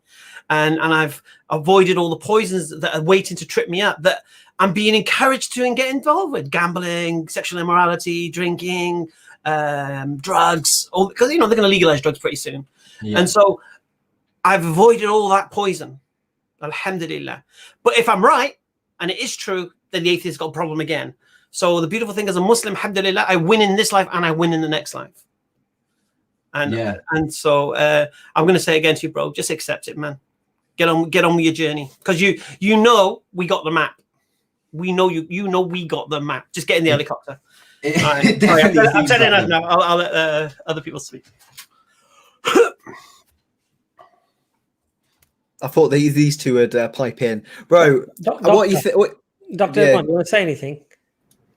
No, I think, Alhamdulillah, I was listening. I think because you're connecting very well with Hamza, so I wanted you to carry on. Yeah. But it's interesting because the way you started your interest was with the sort of sign, and it had quite a profound effect on you. Yeah. And the thought that was going through my mind is that you have to convert that, the thing that sparked your interest, you have to ground that in something substantial now. Yeah. Because you don't want another sign coming along and throwing you completely. Because we can think of coincidences in things, and they can become signs for us. Yeah, and that could potentially even lead you in a direction you don't want to go. So what it's done is opened your eyes to something, and you've looked into it, and you thought, "Wow, this is not what I thought it was." And to be honest with you, most people, when they look at Islam openly with wide eyes, rather than the media narrative, it surprises them. Which is why, if you think of all of the people in this country, so English, Scottish, Welsh, British people who are, let's say, use the word indigenous, who come to the religion, 4/5 of them are women. Yeah. So out of every 5 people that become Muslim, 4 of them. Now, you tell me what Islam and women, what the connotations are. Yeah, of course, misogyny and subservience.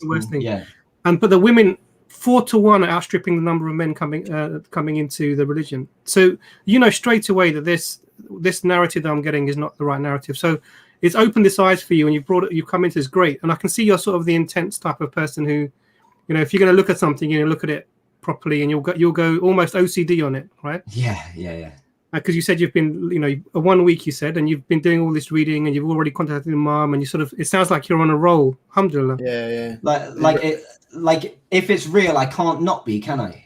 That's exactly what that was. It sounds like my journey when I was close, because it was like little bits here and there learning. I had the Quran on the shelf for a while. I wasn't interested. I just wanted to know a bit about it. And then when like certain events happened where it made me question my own belief, like I was an atheist before. I don't really know if there isn't a God, and thinking about philosophy and stuff. And I came to the conclusion that I'm more of an agnostic, really, and so on like that. And it took this journey took ages because I wasn't actively looking. I especially I was that type of person. I hated authority, people telling me what to do, and the idea of like, you know, rules and regulations, all that sort of stuff.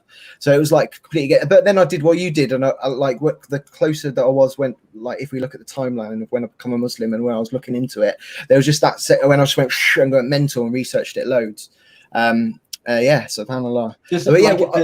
The implications and the connotations, if it's real, means I have to take it seriously. I have to read it. I have it's not something that I can just glance at now and look at again in a bit, because I might get nailed by a bus tomorrow. Yeah, and it'll pop back as well in your conscience. You'll go to bed late at night and then you'll go, oh yeah, there's a God.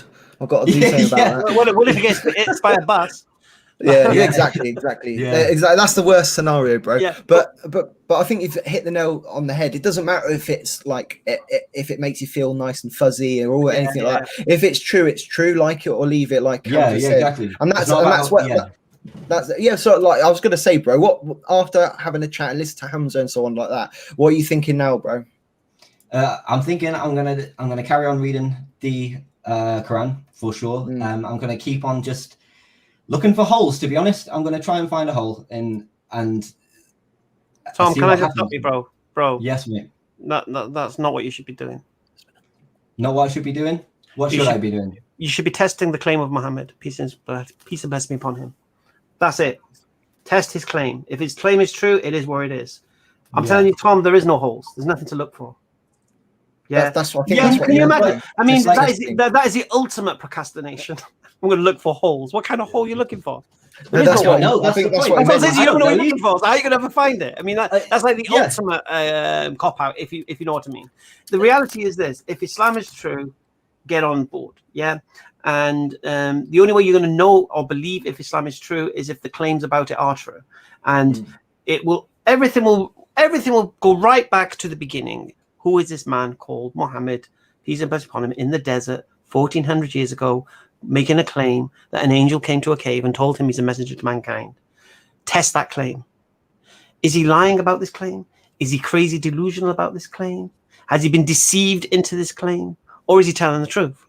Test the claim. And when you test that claim and you determine it's true, that's it. There's nothing past the Shahada in that sense. Hamza, why don't we test it? You want to test it? Do you want to test it, Tom? Shoot, mate. I'll be here. I'm listening. I've got an open mind. I'm ready. So just before you start, Hamza, I just want to ask you a couple of. So you were an agnostic, yeah? Or maybe not? Yeah. I don't know. Is the answer? Okay. So where are you now on that step? Do you believe that there is a creator of this universe? I don't know. Okay, so I think that's probably the start point. That's the start point. Because really, because what happens is that there can be no messengers if there isn't someone to send them. Yeah. So the first thing to establish is it rational to conceive of a world or a universe in which there isn't a creator? Does it make sense? And then once you've tackled that question, then because it could really Islam could be just a really wonderful sociological experiment that someone's made up if there's no creator. Yeah. But you have to. So what you have to do is let's start with the first step and talk about your worldview. And the worldview at the moment is you're not sure if there's a creator. Mm-hmm. So I think that's the first. If you're up for it, we can go through that. Well, I mean, you can ask us any questions you want. There's no pressure here. Yeah, we're just some guys chatting. So Hamza, why don't you start, bro? Go through the steps, inshallah. We're with you, inshallah. And the reason I'm asking Hamza is because you guys are collecting really well.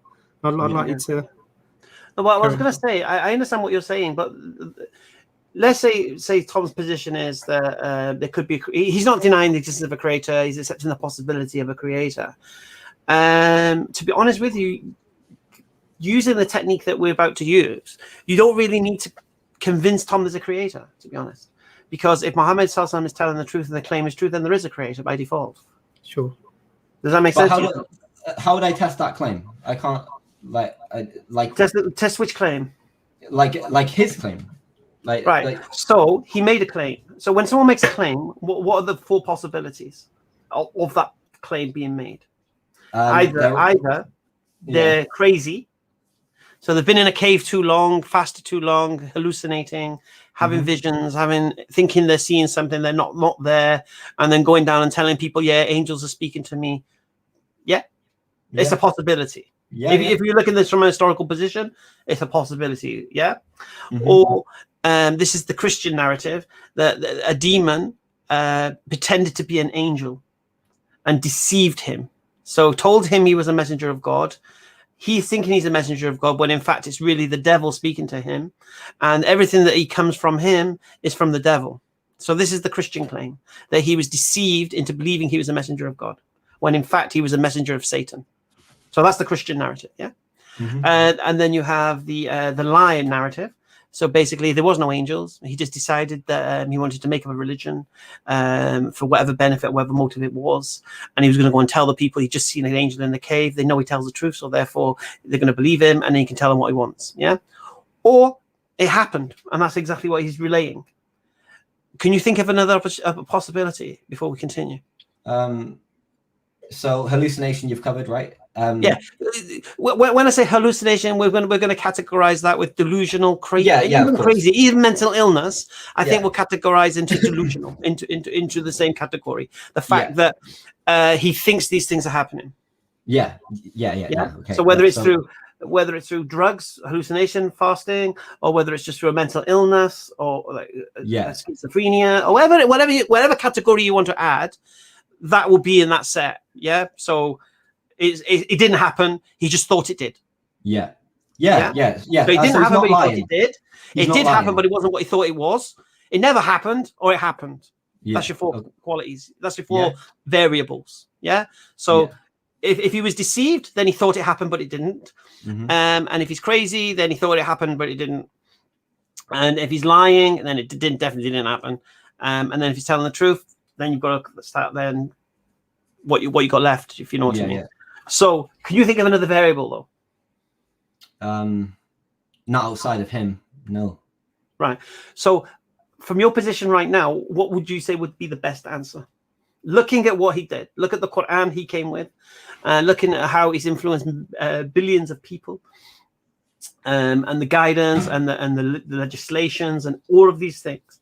Do you think what would you say would be the best explanation? Because one of them rules out the other three, you see. So you need to come with your best. I think that a lie, especially considering who he's supposed to, illiterate, right? From the 6th century or whatever. Then making all of this up is very elaborate. But humans are fantastic storytellers, right? That's why I need to finish the Quran, right? I've not heard it all yet. I don't know what it says, so I don't know his claim. I can't test his claim until I know it. So I need to finish it. No, the Quran's not his claim. The claim is an angel came to him. An angel came to him in that cave and told him he was a messenger of God. That's the claim. Let me flesh that section out. So if you do a linguistic analysis of the words of the Quran, and we have recorded statements of the Prophet, peace be upon him, that are written separately, you compare these two speeches, and it's clear linguistically that's not the same individual. So this is a known technique. When you can take a manuscript, and you can work out, there were 3 authors, because we can tell there are 3 different styles of speaking within this letter or book. And they're able to divide that up. Now, if you compare the Quran with the speech of the Prophet, peace be upon him, linguistically they're not the same. So one thing we definitely know is that the Quran is not the speech of the Prophet Muhammad, peace be upon him. That's our paradigm. So go back to the original point. What is your claim? because I'll say it against you. So if you say he was crazy, just for example, yeah, maybe he was fasting, maybe he started to see things through sleep deprivation, and this was it. If that's the case, then that would mean there was no angel, yeah. Mm. And if there was no angel, then there was no deception, and there is no lie, because you can't lie if you know it's not true. Yeah, a lie is saying something you know isn't true. He thought it was true. So if he's so if he's crazy, he's either crazy or telling the truth. You can't. Being crazy will eliminate being a liar and being deceived. So whichever one you choose, other than the truth, will eliminate the other two by default. So you say he's lying, there is no deception and there is no delusion. He knows what he's doing. Yeah, it's deliberate. Yeah, do you understand? So and this is the conundrum, you see. And I don't mind if you want to like select one. We'll mash it up and we'll reduce you to two choices then. And then you can select that one and then we'll mash that up as well. And then you'll be left with two choices then. And then you'll select the only choice you have left and we'll mash that up. And then you're only left with the truth. So like, so not talking about the Quran, just the claim that he saw an angel. How do we know that wasn't a lie? Whatever you want to say, and we'll deal with it. Just how do we? Okay, let's say it's a lie. Okay, let's say it's a lie. Yeah. So it wouldn't just mean that's a lie. It would mean all of Islam is a lie. Yeah. It would mean the Quran revelation was from him. Really, it wasn't from God. It would everything is all made up. Yeah. Everything he did in his life would be made up. It'd all be a story. Because why would he lie about that and then everything else be true? It's all a lie. Yeah, of course, yeah. Yeah, so if an angel didn't come to him, then an angel never came to him, and he's a charlatan, and he's making it all up, and he's doing it for whatever motive. So the first question we'd have to ask is, to be honest with you, if you speak to any atheist, he's just going to say he was a liar. He was just going to say he was a liar, and that's it. Forget the crazy. No crazy person could come up with Islam. There's just no chance. Yeah. And they're deceived by the devil. They don't believe in the devil, so forget that as well. So the only real challenge that we have is he lying or telling the truth? Is he making this thing up, or is he telling the truth? That's it. And as Sherlock Holmes says, you eliminate the impossible. Whatever's left, no matter how improbable, has to be the truth. So that's all you can do: eliminate the possibility through deductive reasoning. And so, if he's lying, why would he lie? So you're believing he's lying right now, yeah? No, I'm just floating at the idea. Well, what do you believe? I want to know what you believe, man. You're not I don't know. I don't know enough to believe anything. Yeah, he's not in a position to challenge it because he's not looked at it in debate. He needs to be told, man. Not. The way I'm going to do this, Tom, I'm going to do it as if there's an atheist sat next to you. I'm going to do it as if there's a Christian sat next to you.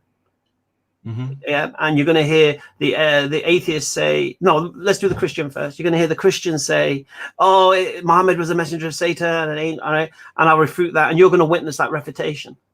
And then I'm going to show you what an atheist would say, who doesn't believe in God, doesn't believe in angels. Therefore, he knows if you're an atheist, you don't believe in angels. You don't believe in angels. He's lying. There's nobody angel. You know what I mean? It's just by default. He has to be lying. There is no angels.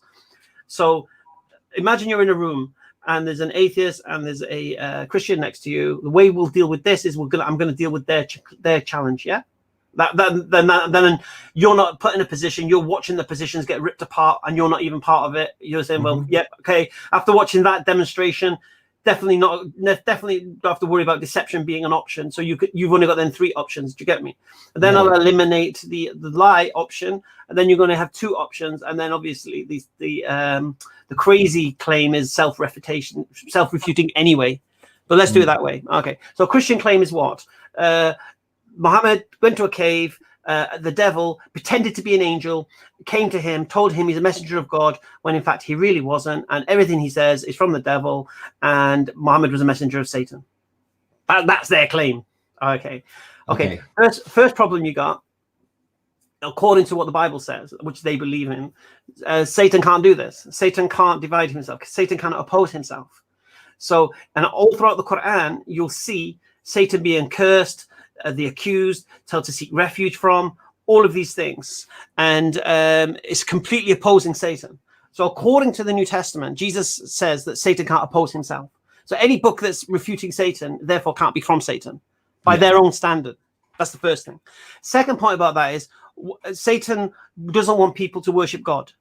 Satan wants people to worship other than God and to indulge in what they like and to avoid all good things and such. So why would you send a man to pagan Arabs who are worshipping statues and tell them to stop worshipping their statues and to worship the God of Abraham? Why would Satan do that? Yeah. And then to stop doing all the things that cause chaos within a society. Why would Satan do that?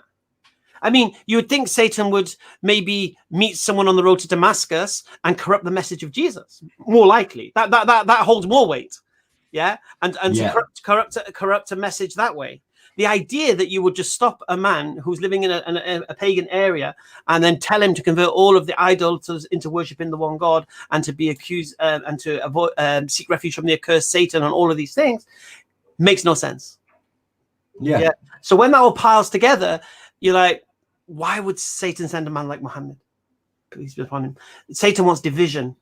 He doesn't want, a religion that says everybody's equal. He doesn't want a religion that says men and women have equitable rights. Animals have rights. Stop debaucherous behavior. Justice. Respect to your parents. He wants chaos society. Yeah. So why would you send him to a pagan society to correct them? It would make no sense. Yeah. Of course. So for me, I truly believe the Christian at this point is refuted by his own Bible and is refuted by logic on the idea that Muhammad is a messenger of Satan. Yeah. And at that point, what I usually say to a Christian, you're saying, so Muhammad had integrity then? And they're like, what? And I said, so Muhammad was an honest man, wasn't he? And they're like, why? I said, well, he thought he was speaking to an angel, therefore he thinks what he's saying is from God, therefore you believe Muhammad's trustworthy, innit? And a Christian hates to admit this point, that Muhammad is trustworthy. And so that ends that claim. Okay. So would you concede that particular claim is mashed, or? Yeah. Because we hit it from all the facets, I think. Yeah. So, like I said, your perspective, to be honest, is from the atheistic kind of agnostic perspective, is that angels don't exist. So any man who says an angel spoke to him, he's either crazy or he's lying. Yeah. So let's deal with the lie. Why would he lie? What's his motive?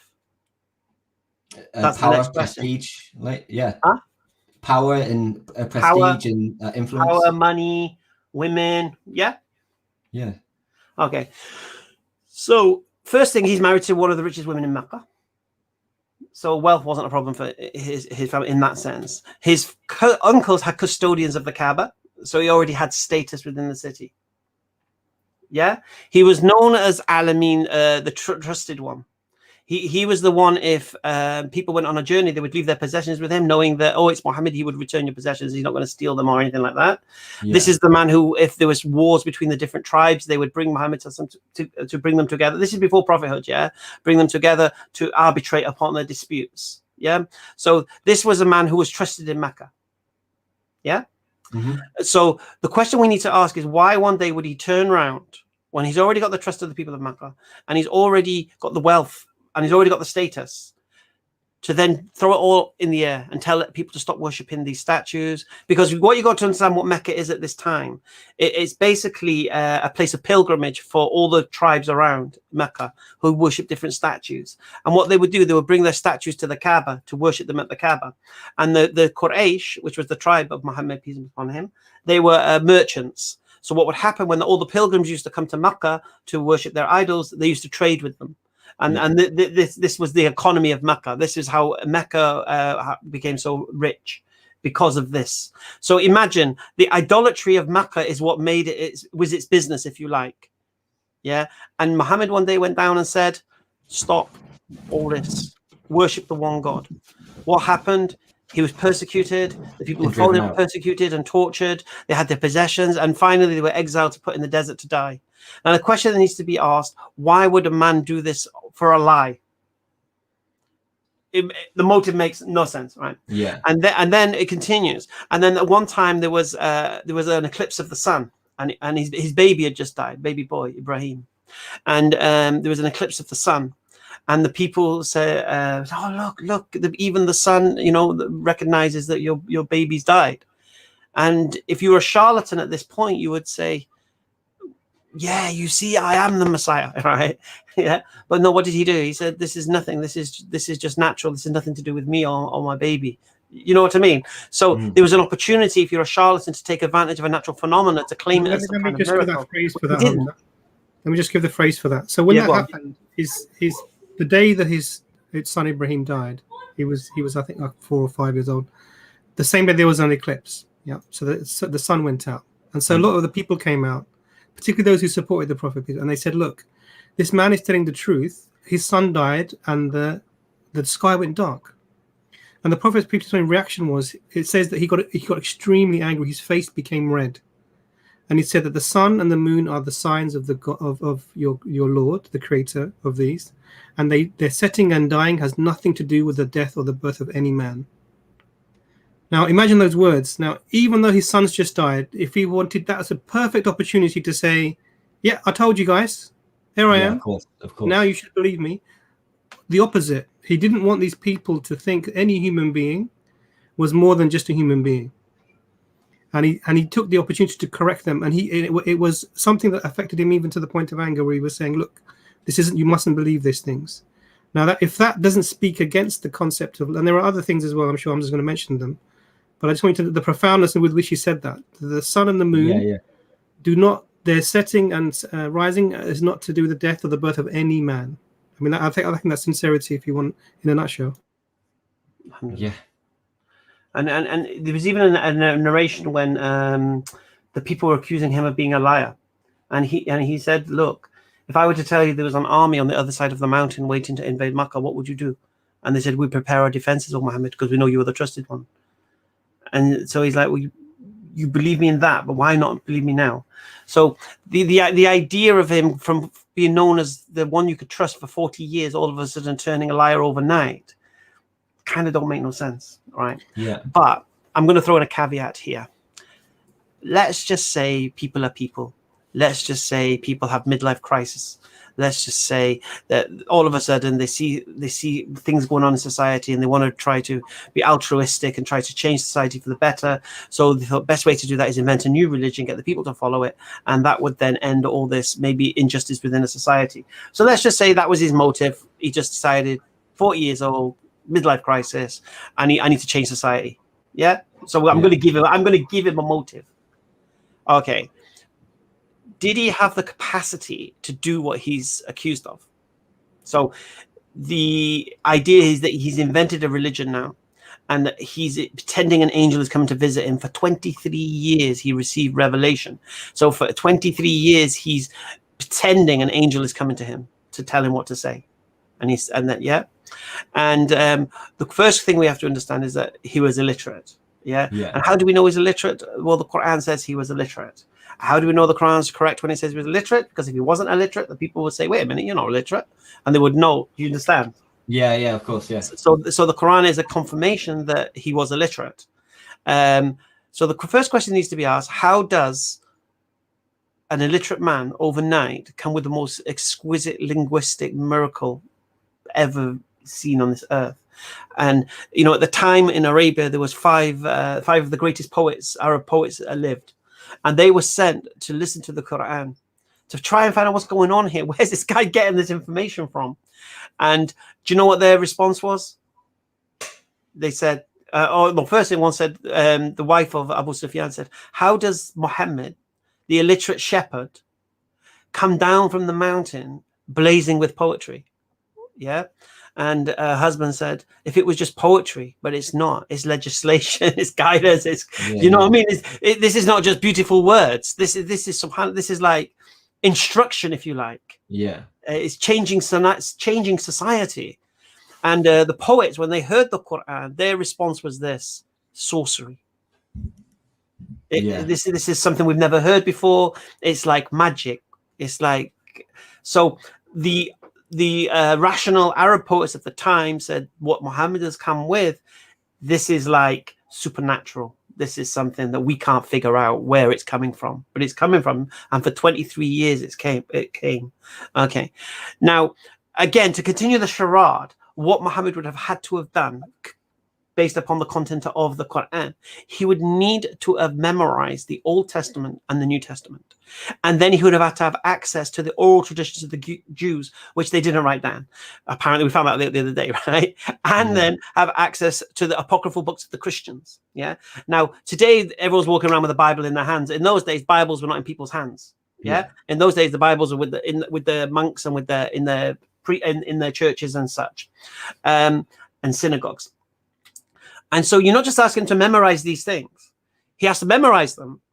He has to rehash them. And then he has to regurgitate them piecemeal over 23 years. It's just an impossibility. Yeah. Considering the Arabian Old Testament did not arrive in Arabic in the Arabian Peninsula, I think it was until 400 years after he died. So the idea that he had access to an Arab Old Testament to try to memorize, but you can't even read any, it just doesn't make sense. Yeah, of course. And so through all of this, you can see first thing, he doesn't have the motive to do it. But even with a motive, he doesn't have the capacity to fulfill it. Yeah. So he can't be lying. But like, how did where all that information that you just gave me? Then where's that come from? Okay, so what we have what's called hadith. Have you heard of hadith? Yeah. Okay, I've heard of it. Not sure what it is. So these are like historical records of what occurred in the time of the Prophet. Peace be upon him. It's the most accurate piece of historical information you could get your hands on, because of the verification process of who's relaying the information. So, for example, King Harold got hit in the eye at the Battle of Hastings. Yeah. Mm-hmm. Who told you that? School, I guess. Yeah, school told you. A tapestry, maybe. How do you know that actually happened? We don't even question it. You don't know who reported that happened. Was a Harold Squire there and saw it, and then he told someone, you know what? Harold Squire told Sir Gawain that Harold's got it in the eye, and Sir Gawain then told his son Percival, and then Percival wrote it down, and then later on we find this manuscript of Sir Percival who told him that Sir Gawain told him that the Squire of Harold told him that Harold got it in the eye with an arrow. You don't have this information. Yeah. But do you believe Harold got in the eye with an arrow? Of course you do. Yeah, why wouldn't I? Yeah. Well, history tells you, right? Yeah, but in Islam, the history we have isn't as blasé as that. In Islam, we do have that. We do have the guy who stood next to Muhammad when he said this thing. And the guy tells who he told and we know these, and we don't just know who he told, we know who they are, and we know their life. We know their history. We know their whether they were liars, whether they were crazy, whether they were present. So, for example, we have some narrators who could be accepted at one point, but then when they went a little bit mad in old age, you can't accept them now. So we can actually pinpoint where somebody is in one of these narrations at a point where you can't take them seriously anymore. Due to what? Mental health, because of his old age. Okay. Yeah. This is the detail we have. So there is no history that is more detailed than what we have and verifiable than what we have. Yeah. So can I just just to summarize a little bit, if that's okay. So Tom, because a lot of information coming your way. Yeah, there is a fair bit. Yeah. Well, it's really easy to get it all goes over the head of get swapped. So I was going to summarize a little bit just to so it's clear that the Prophet peace be upon him wasn't crazy. Why? Because what he's established is coherent. So the Quran itself is coherent, that he says it comes from the Creator. The religion gives sociological rules, monetary rules, psychological rules, that all make sense and are coherent. So, for example, all of the things that are destroying the society at the moment, and Hamza's mentioned these before, like alcohol, gambling, destroying lives. The system says avoid these because they will affect you. Yeah, the society negatively. So it brings a coherent system. Craziness won't bring about coherence. Yeah, that's just almost understood. Yeah. If you look at anyone who's sort of manic, depressive, or whatever, their lives are a shambles.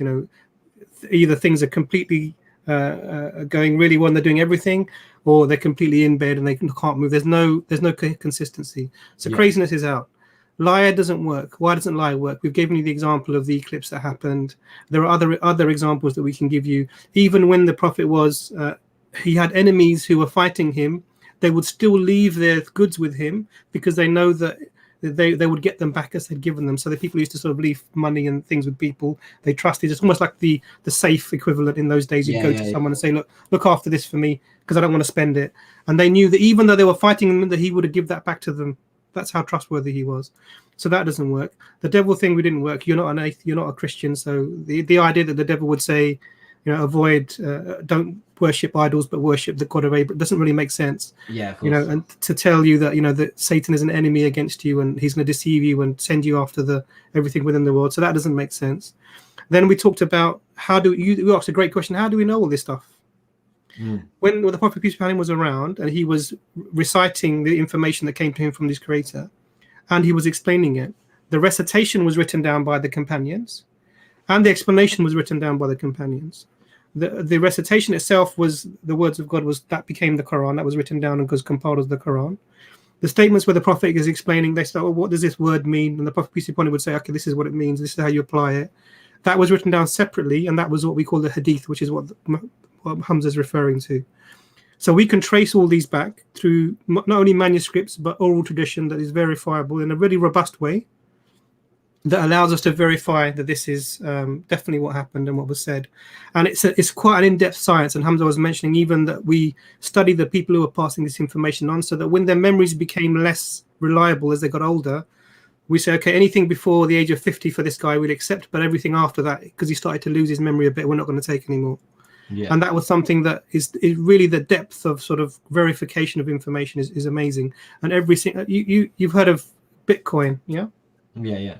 So the way the Bitcoin, how does Bitcoin work? Do you know? Yeah, from individual to individual. So the information is put out into a network where the nodes verify. So lots of different nodes verify the information. Once that information is verified, it's locked, and then the next bit of information is put out, and then that's verified by the nodes. A node is like different networks of people verifying. Yeah, this is the work being done here, and they lock it, and then you get a chain of the blockchain being formed.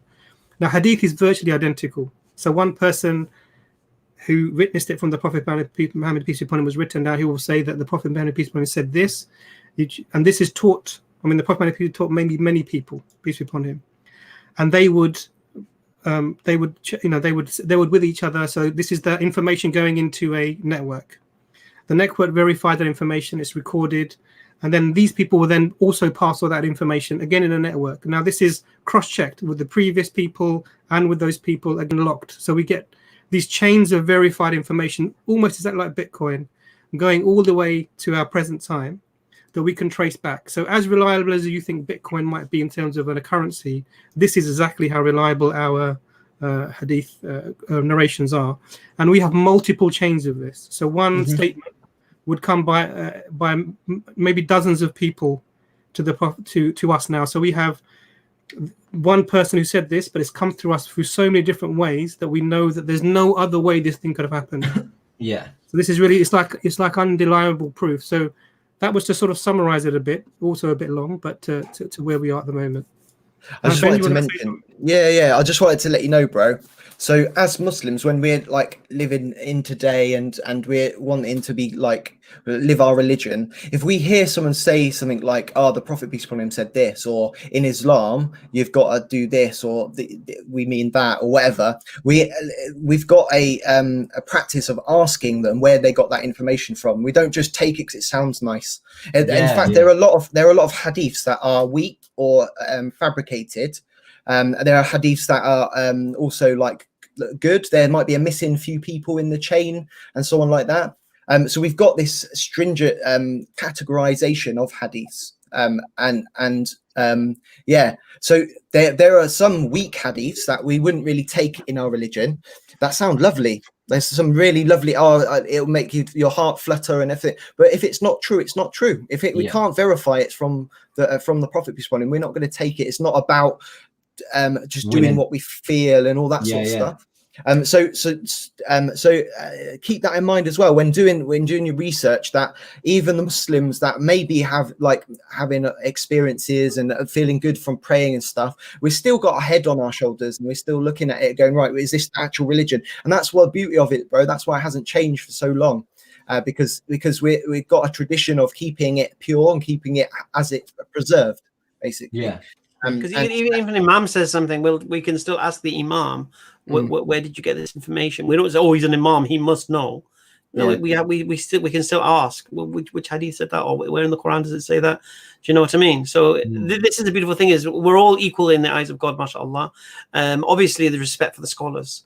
But like I say, it's not like just do as I say and that's that. You can, alhamdulillah, we can seek knowledge from the cradle to the grave, as we're advised to by the Prophet Muhammad sallallahu alaihi wasallam. These are things we can look into. Do you get me?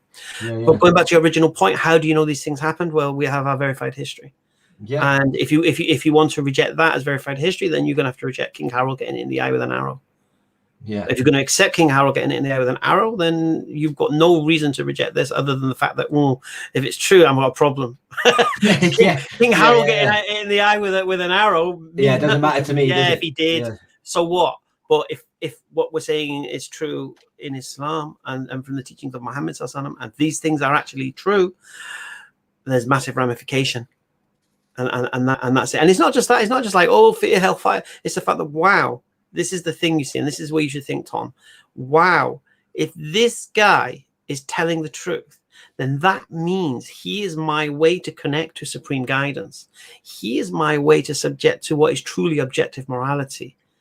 I got to get on this. I've got to get on this helicopter, man, because you're asking for a way. If God exists, how do I connect? How would I plug into that? Because I know you're from an agnostic perspective, but the reality is this: if a creator exists and he's the one who created everything, would he not be the source of supreme guidance for his creation because he knows what makes us tick? Of course. Would you not say that's just a logical conclusion? Yeah. So if that's the point, then as human beings we should do our best to connect to that. And there's been so many men through history claiming to be messengers, and they have been messengers. So we don't dismiss we're not like, for example, the Christians, oh, Muhammad's a false prophet, and then you got the Jews, oh, reject Jesus, and then you got, oh, all these, we alhamdulillah, we accept messengers came many times before Muhammad, peace and blessings be upon him, and be blessed, Allah bless them all. But if you look at their messages, like, so for example, a lot of these messages you'll find in the Old Testament: Abraham, Noah, Solomon, David, Jacob, Ismail, Ishaq. Yeah, you'll find them all there, John the Baptist. You'll find all the messengers there. But what you'll find with their messages, it was for their own people. Noah came for his people. Abraham came for his people. Moses came for his people. Jesus came for his people. All of them came for their people, a specific people. Therefore, they were messengers of God to their people, whereas Muhammad was sent as a messenger to mankind. Because in the Quran, Allah says, we did not send you, O Muhammad, except as a mercy to the world. Meaning that you're not a mercy to the Arabs. You're a mercy to the world. It's not that Arabs are the chosen people and everyone else is a rejected people. No, you are chosen to deliver this message. And this Quran, it was revealed in Arabic. And mashallah, Allah says that this book will be preserved. And to this day, this book is preserved. And children memorize this from the age of 6. Do you get me? And Allah says we shall make it easy for your remembrance. And believe me, it is easy. It is easy. Alhamdulillah. Once you get the gist of it, to remember it, it's got this kind of value to it, in the sense of it. You retain the information. Yeah. So this is what you're being brought towards. And what's the alternative, Tom? If this is true, what you're gonna depersonalization and existential crises regularly. Yeah, what are you going to do? What are you going to do? You're going to try and scrabble in the dark again, try to find something else that suits you. Because here's the problem you've got right now, Tom. I'll tell you the problem you've got right now. Right now, you're a slave to your whims and desire and ego. Right now, that's who you're a slave to, which is no good for us as human beings. Because we can't trust our ego, we can't trust our whims and desires. Of course not. They want gratification. They held to the consequences. I want enjoyment. I want to taste it. I want to feel it. Whereas when you become Muslim, you say to your whims and desires, "Sorry, mate, I have to take care of you guys. So I need a yardstick to measure you against." So this is a beautiful thing, you see. When you become Muslim, you submit your whims and desires to the will of your Creator. Once you do that, then you say you want to do something that you well, just 1 second. Can we do this thing? No. All right. Sorry, guys, not happening. Yeah. And if it's like, yeah, no problem, it's fine. alhamdulillah, let it go. So, and that's what we do. So right now we submit and surrender our will and ego to the things it wants to do. Yeah. Now we got Ramadan coming in very soon, 2 weeks time, I think it is. 2 weeks time, 3 weeks time, inshallah.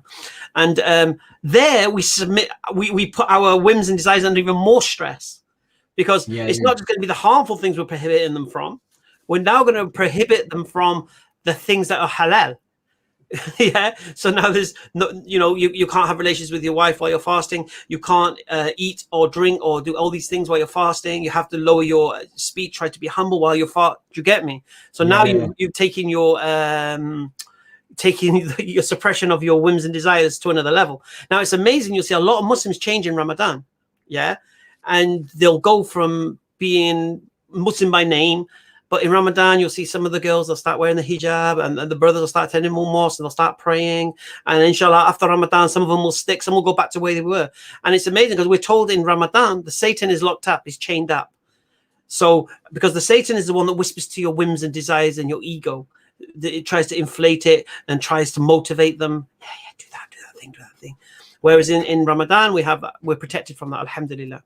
And so, this is an added thing. But I'll say it to you again, right now you're a slave to your whims. Me, I'm a slave to my creator. I'm a slave to the one who knows me better than I know myself. It's like my daughter, it's like you're right now with my daughter doing what she likes. When I'm like the father, I say, well, I know what's good for you. I know, no, that's not good. That's bad for you. No, you shouldn't eat that. No, you shouldn't go there. You should be back at this time, and all this kind of stuff. Why? Because I care about my daughter and I know more than my daughter. But the problem is, Tom, who cares about you and knows more about you? Because we reach a stage when we reach 18, we're adults. That's it now. We do it like finally buy my own packet of cigarettes and whatever. Do you know what I'm saying? So, but the point is, what guide are you on right now? Because it's all down from here. There's nothing else. Trust me. I mean, you see, Brother Yusuf, he's been commenting. Yeah, he looked at Buddhism when he was working in Thailand and stuff like that, and Islam is the only thing that will satisfy the mind and the soul, because Christianity can satisfy the soul. Yeah. If you want to go and dance around on a Sunday, yeah, you'll bang it with Christianity. Yeah, the soul will be so happy, but the mind is like, what's going on here? Yeah, you speak to a Christian, you can't get intellect from them, because everything's invested emotionally. I don't know of anything that connects the soul and the mind like Islam. Yeah, that satisfies and gratifies the intellectual mind, that it can be at peace, it can be at rest. It's not like, I don't think that's true, but I'm gonna have to just go with it because I like it. You know what I mean? Yeah. The beautiful thing about Islam, you might hate it. Honestly, you might hate what you have to. You can't do this anymore, and you got to restrict this. I need to eat, so I can't eat that now, and all this kind of stuff. So what? It ain't about liking it. It is what it is. When I accepted Islam, I lost everything. I lost a girlfriend. I lost my business. I lost my daughters. I lost my father. I lost everyone overnight. I did it a little bit harshly, in the sense of I just accepted Islam and moved on all the rules. But the point, this was 19 years ago now, so I've grown a lot in 19 years. Yeah. do you get me? So Islam is not about whims and desire. That's the beauty of it. You have to put that aside. You say to your creator, just show me the way, man. Just show me the way, and I'm on it. And you trust me, the mind and the soul will be at peace. You are absolutely fantastic at speaking. I'm sure that you know that by now, but just how you articulate things, the passion in how you you are a fantastic speaker. It's really inspiring. Like, as I'm thinking, right, this is my next question, you're answering it. It's Tom, I've been where you are, mate. I've been where you are. I really appreciate all of your time as well. I know I've been taking up this for no, bro. Like I said, we've changed the whole stream just for you. yeah. Thank you, sir. This is what we do, and I know this.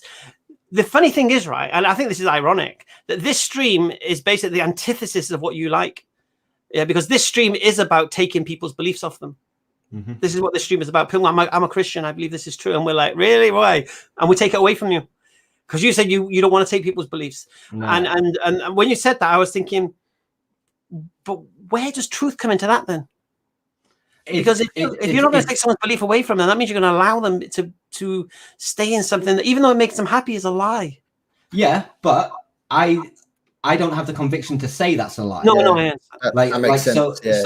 So like, No I worries, don't want to, like, while I'm feeling about in the dark, I don't want to. I know what you're saying. You don't want to drag people off their. You're in the water and you're dragging people off their boats as well. Yeah, for sure. You might be wrong. Fuck no, you. that's wrong. You've got the wrong way, mate. Come on in here with me. Yeah. So yeah, it's that's definitely something that I want to avoid. But like, yeah. Well, I think we can have some good discussions with you, Tom. I mean, have you got any questions? Not anymore, lad. Like, I've a lot to think about, bro. It seems like a lot to think about when you look at the information, right? But all of that information, just condense it as to the ramifications of it. And what you do is put it all together. And what does it entail? Muhammad, peace and peace upon him, was telling the truth. He is a messenger of God. Therefore, God does exist. Therefore, what am I doing? I should connect to the supreme guidance. I should raise my finger and I should say, Ashhadu an la ilaha illallah, Ashhadu anna Muhammadan Rasulullah, and become a Muslim, man, and get on with your journey. Because I'm telling you, from what I'm speaking to you, Tom, you seem a nice guy anyway. It's not as if like you're going to make dramatic changes. I don't think. All you're going to do is going to cut out the things that are no good for you eventually. But it doesn't happen overnight. To be honest, I've mostly done that for my own reasons. Like, I don't drink anymore because every time I do, I'm an idiot and I do silly things. I did the same, bro. 2 years before becoming Muslim, I give up alcohol, right? I was getting in fights in pubs, right? Because I stopped drinking alcohol. And this is the reality. I'm not drinking, right? I'm in a pub, right? And I'm having a glass of Coke. And this geezer comes out, he goes, "What are you drinking that for?" And I'm like, "Well, what do you mean what am I drinking that for? I'm drinking Coke, mate." He goes, "You're not driving, are you?" I says, No, I'm not driving. And he goes, "Well, why are you having a beer then? What are you drinking that for?" I'm like, "Well, I don't really want to drink beer no more." "Why not?" All right. So I give him like a 5-minute lecture on alcohol abuse and stuff. Right? Yeah. And then you know what he said to me? He goes, "What? So it's good enough for us, but not good enough for you?" I was like, "What?" Oh my god, that's ego. I had a fight with the guy. Yeah, I had a fight with the guy because I was doing something that made him question what he was doing, and he couldn't take it. Because when I finished my lecture on alcohol, he realized I can't. He just had to. He could only react emotionally. He was drunk as well, to be honest. Yeah. But this is the point. So I realized that I stopped drinking alcohol. And why did I stop drinking alcohol? Is when I spoke to Muslims about it, and they told me, about the dangers of alcohol, and Islam prohibits it, and this, that, the other. And when I reflected upon it, that was one of the first kind of light bulb moments. I was like, "Whoa, wait a minute, that's kind of right." Yeah. So my sister got married and the wedding, and everyone's drinking, and I wasn't drinking. I'm like, "Why are you drinking?" I said, nah, this stuff is no good, man. And I wasn't even a Muslim. So I could easily have had, go on, I'll just have a glass. I didn't have nothing, right? I worked in a pub on Christmas Eve, right? On this council estate, right? Behind the bar. And I was teetotal. And I watched this whole, and imagine it's at a pub on a council estate. It's all the residents are there. Yeah, grandmas, granddads, uncles, cousins, nieces, everyone's in this pub, right? And they all come in. I know everyone. We know everyone because they're all local, innit? "Hey, you're doing all right? All right. Yeah, all right. And as the night progressed, I watched everything deteriorate around me. I watched personalities switching. I watched paranoia kick in. I watched ecstasy kick in. I see girls turn to screaming banshees. What is this? It was like, I'm stuck for life. It was like hell. It's like, what the hell is this? Well, like everybody always says that when you're sober around drunk people, it's like the worst thing ever. And I stopped because it's just objectively bad, right? The vast majority of murders have alcohol involved, car accidents, alcohol involved, like all of the health issues it leads to, it doesn't make sense just for me to feel a bit for about 15 minutes, spend way too much money, make awful decisions, act purely there is no rationale left. It's just ego and emotion, which is fragile, scared, and just wanting us to lash out. It's like giving up a control is a form of control. I get it's just. I worked in Falaraki. Yeah, good luck. And it's Zakynthos first. I was there for like 3.5 months. I left in Falaraki, and I was done. I was like, you know what? I can't handle this, man. It was like this is not right. Hamza, this is so superficial. Sorry. Can I get you to if Tom, if you could give us your details, we'll put our email on the stream for you. Keep in touch with us. Any questions you have, give us a ring. But Abbas, you seem frozen. We've enjoyed your conversation so much, Tom, that we've just not stopped, basically. I mean, all I would say to you, because obviously there comes a stage when it's just information saturation, information overload. You can only process, I mean, so much at one time, and I think we're just excited to sort of offload as much as we can to sort of, you know, convince you, to show you that Islam is true. But I'd just like to leave you with, you know, a couple of things, because Mashallah, Hamza and Imran both have alluded to quite a lot of different points. When Hamza alluded to the fact that, you know, when we analyze the Prophet's claims, you know, whether he was tricked by a demon, or whether he was lying, or whether, you know, he was deceived, or had a mental issue or whatever, or he was telling the truth. When we look at this claim, it's very easy actually, because we have to realize that the Quran, for example, from an illiterate man, was the first book in the Arabic language. Okay. It's the first book in history that has been memorized by millions of people, which is what we have today. It's the first book that has the prophecies in it that all came true, and that it doesn't fail on any one of them. So it doesn't prophesy something, and then when you actually check, it says, oh, this never happened.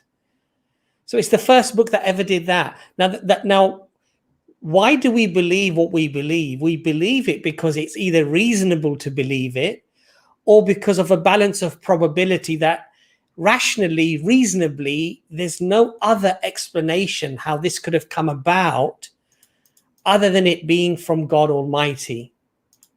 And when you then analyze the Quran, and I know that I've mentioned this gentleman many times, Professor Raymond Farin, he wrote this very interesting book, Structure and Quranic Interpretation, a study of symmetry and coherence. Now, Professor Raymond Farin, and this gentleman wasn't even a Muslim, and nobody gave him dawah. Nobody explained Islam to him the way we're talking to you about Islam. But he found structural patterns within the Quran that was so complex that he said that these patterns, in my view, are impossible to have come about from a man in a desert in the 7th century, from what effectively was an oral tradition. Most people were memorizing this book. Now, today we have children as young as 5 and 6 and 3 and 4, in fact.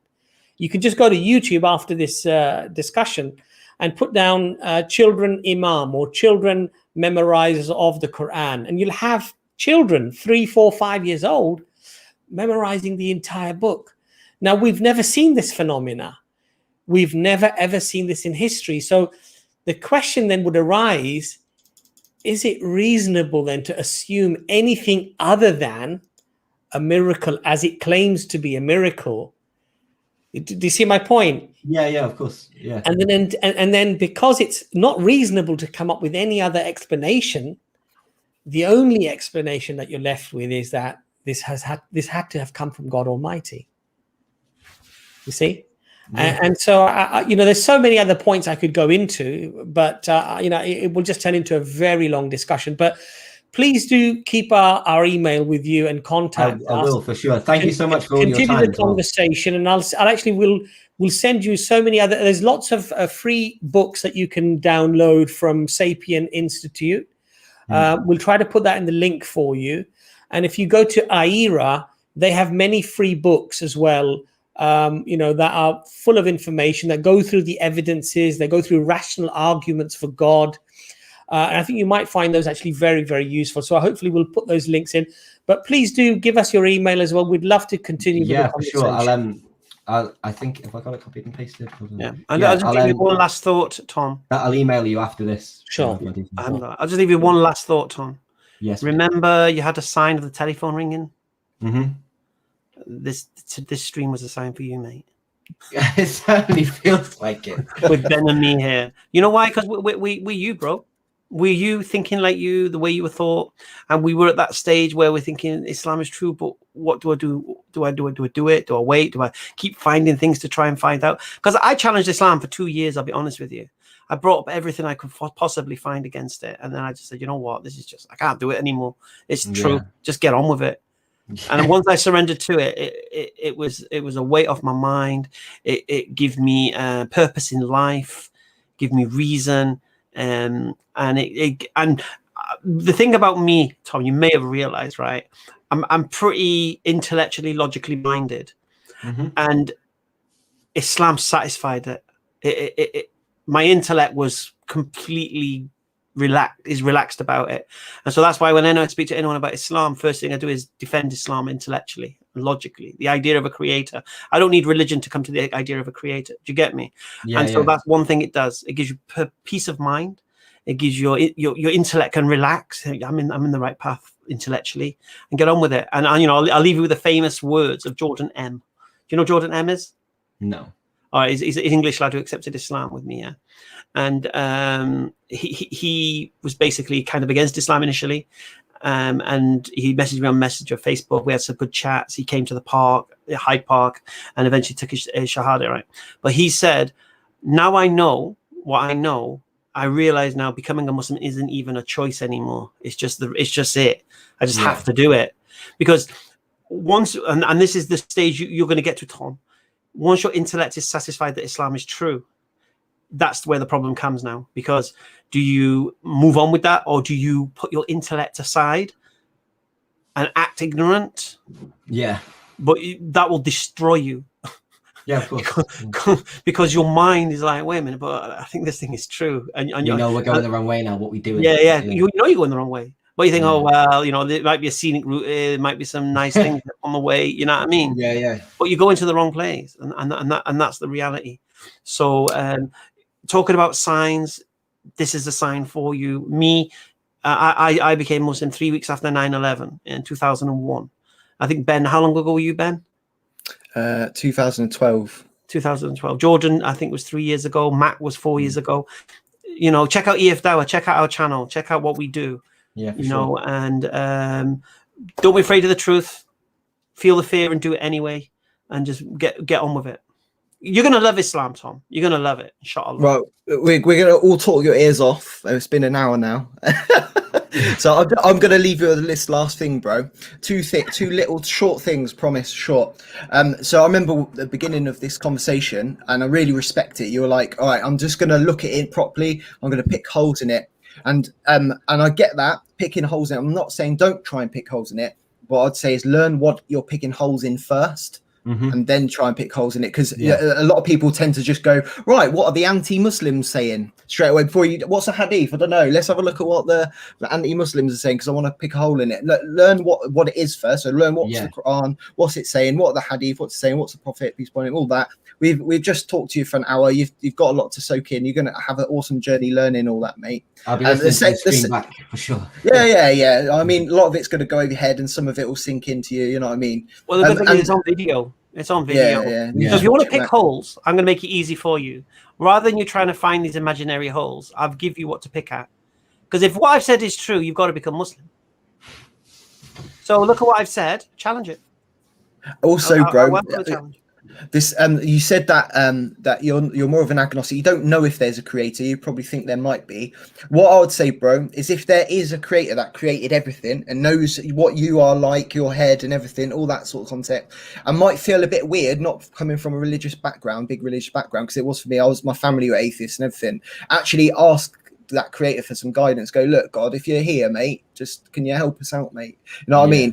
You don't have to do a cringe little like or anything like that. Just have a little look. If you're here, man, just please give me a sign, make it easy for me. What did you say? You have to do a little like that sort of thing. You know what I mean? Because I remember the first time I did, we call it dua in Arabic. It means like asking God for something. And I remember the first time I did it, and it was cringe, mate, because I wasn't used to it. I was like, well, God, if you're there, mate, help us out. And you know already what I'm going to ask you, man, because you're God and everything. You know, but it might feel a bit weird at first if you're not used to having like that connection with God, because you have to ask him for that connection.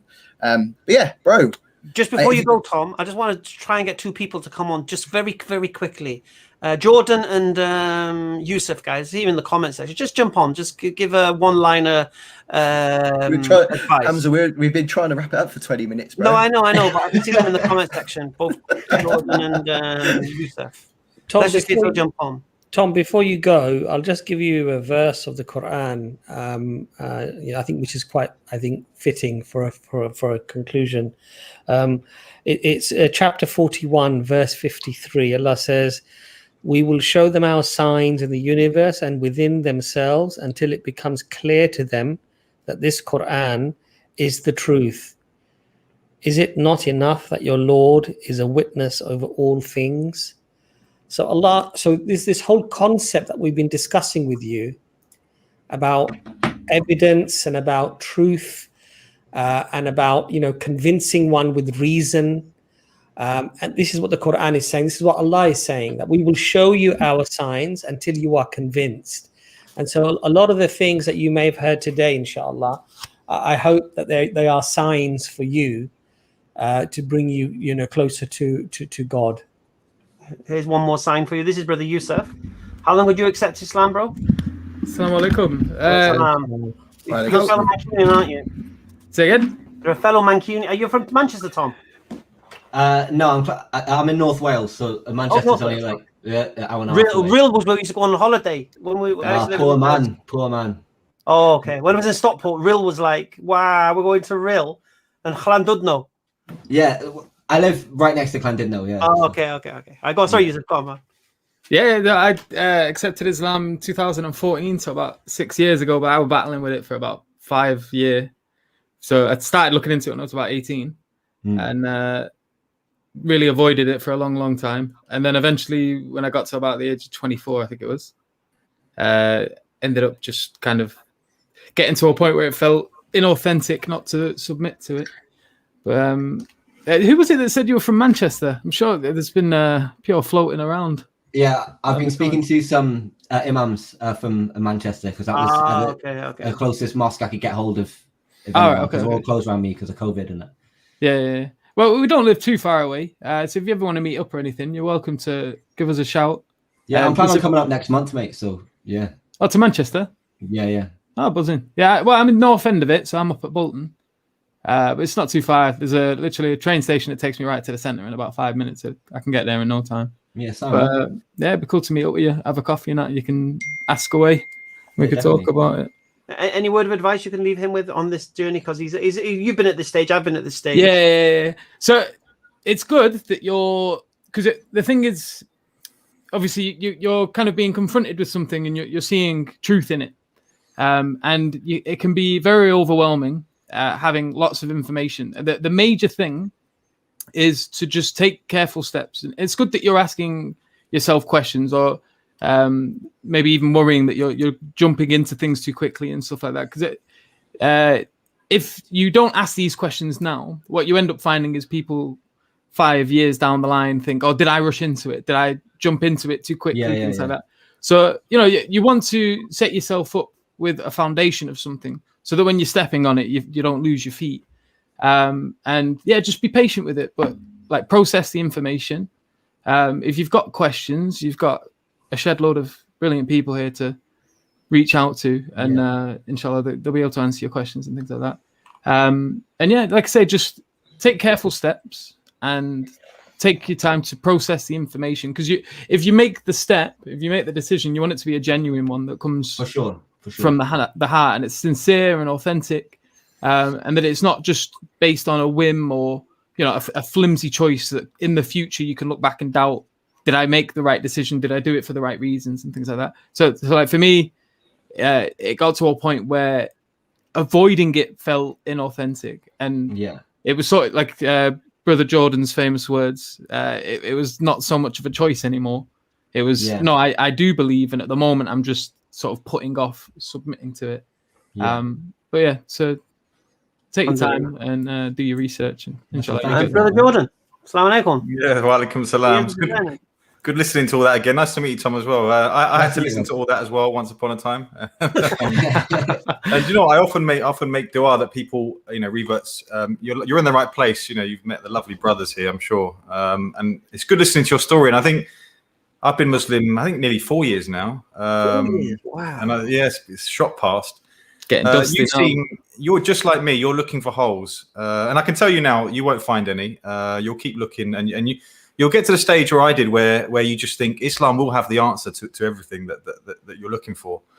And I think, to be honest, you're ahead of me, because I came into this really anti-Islam. As Hamza will tell you, I really didn't want to be Muslim. I had a bad sort of, I was sort of media, I went with the media narrative of Islam, what it was. Yeah, of course. Whereas you seem a lot more grounded. You seem like you haven't kind of gone that way, and you're a lot more open than even maybe I was. Jordan was more of a Tommy. It was,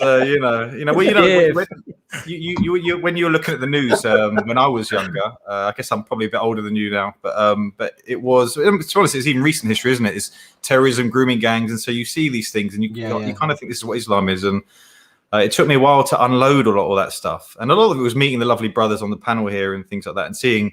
The thing is, when you meet people that are practicing Islam as well, you really see the beauty in it and how it's changing their lives. And I've got loads of experience that I'd share with you on that as well. But ultimately, for me, I was intellectually convinced early on, and I was just kicking it down the grass. I was like, I can't do this. I don't want to do it. The social implications. What if this? And you'll start asking yourself questions. Maybe I need to read the Quran twice. Maybe I need to do a hadith course. Maybe I need to do this. And you're going to keep getting those. You're going to keep getting those whispers. But when you know, and like I say, for me, it wasn't a choice in the end. Whether I liked it or not, I was Muslim, and I took my shahada. Alhamdulillah. So what advice would you give Tom just before he leaves? You're asking, Jordan. Sorry. Sorry, just one piece of advice. Would you? Yeah, look, I would say it looks to me like you're on the right tracks. To be honest, it looks like we'll be going out for dinner very soon. But but no, I think my advice is to like Hamza said about the delay is real. You are going to get lots of things that are going to, and you're a clever guy, so you're going to get things. I need to read the Quran again. I need to do this. I need to do that. Just make sure that you're true to yourself, and that you understand that that's going to happen. Delay tactics are going to come your way. Challenges are going to come your way. Keep an open mind to Islam, and like I say, keep looking for those holes. To be honest, I encourage that, because you can look into anything in Islam, and there's an answer for it. And you won't only come out satisfied with the answer. You'll come out thinking, SubhanAllah, that's what my society needs. That's what I need. If there was a God, that's what I imagine God would do. And that was, for me, the journey. It was like everything just fit. We have a fitra. I don't know if you've heard of the fitra. We all have this innate... I'm not sure what it means, though. Yeah. Yes, we all have this innate disposition to worship one God. And even the most staunch atheist has it, and I believe, if you're on a plane crashing into a building, that fitra is going to be ringing. For sure. But we in Islam, we believe we all have this innate disposition to worship a creator, and which is... I think any honest human being, you'll know that you have that. And we try and cover it, we try and cover it over. Islam actually flourishes it, opens it up, and it it flourishes with it. So, and if you let that happen, you'll never look back. Obviously, you never met me, but that's take my word for it. You'll never once you do open up to it. It'll be a new life for you. Once you surrender, is the key. Yeah, it's saying I'm no longer in control of what I think is right and wrong. That's hard. Yeah, of course. Yeah. Because I don't want to go on and open another thing, but Hamza, you said to Jordan, finish up, and then I'm one of these people you can't tell what to do, and you can't be told what to do. But when it came to the Creator, it was a no-brainer. Just surrender. And once you surrender, everything is easy. Do you mind if I give another little? You don't have to eat curry. You don't have to change your name. You don't have to. That's it. You're still. And like I said, what's the alternative? I can't even think of an alternative, honestly. Yeah. Man. But if you enjoy curry, Tom, you don't have to stop eating it either. Good. That nearly got me. There'll be lots of opportunity to eat curry. That's for sure. There'll be lots Good. I'd just like to say to everybody that's here talking to me, that's watching, and that sent me in this direction, all of your time, patience, everything. I really, really appreciate it, boys. It really does mean a lot. It was lovely to have you on, Tom. Take care, Tom. Keep in touch. Yeah. All the best. I'll email you soon. Enjoy the rest of your evening, boys. Take care, guys. See you later, mate. I hope we didn't scare him in the end, all of us. No. All of it coming on. Yeah, because it's true. So bloody do it. It's Let me true. get a couple of more people on there. Yeah, but people can see that, because I mentioned both of you, you see, so I thought it's good to put Get the whiteys face on to what I said. So now And that you're here, boys, and the other thing is this, you see, just to show and demonstrate, because you've got to remember, Tom is mashallah, a very nice guy, but there are people watching the stream as well. And what they're seeing right now is 4 people who've been in a position where we changed our lives. We turned back away from what we were living, and we've accepted this religion, and we've not turned into Arabs in a sense, and we're still English.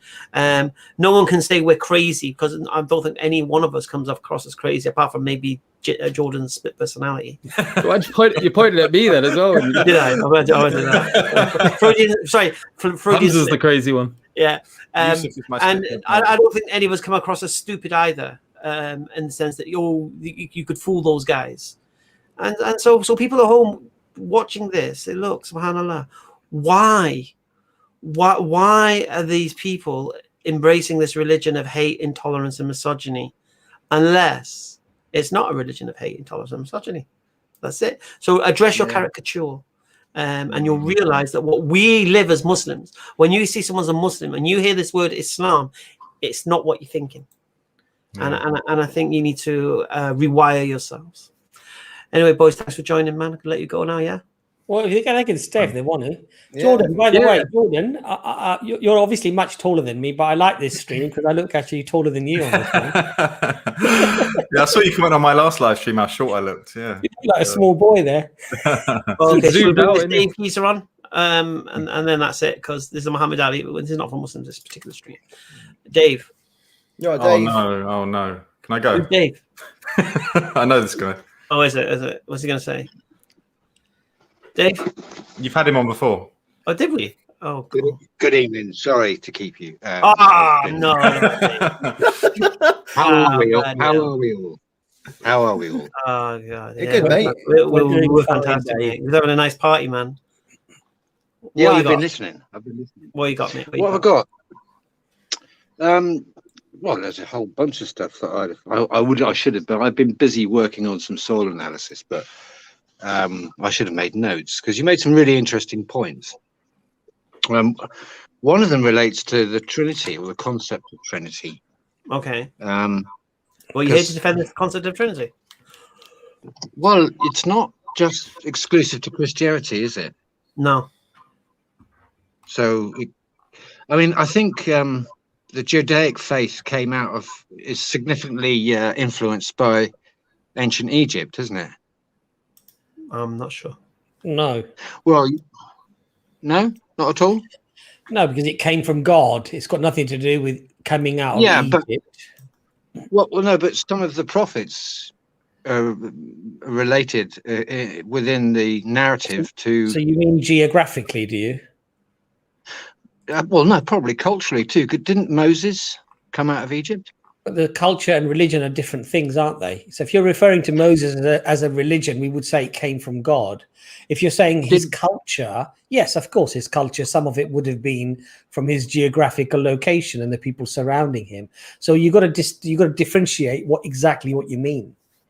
Okay, so what faith was Moses? Muslim. I know you claim the Muslim, but is not culture a reflection of a religious belief or a set of religious beliefs? Wait a minute. You just asked the question, just ignored our answer.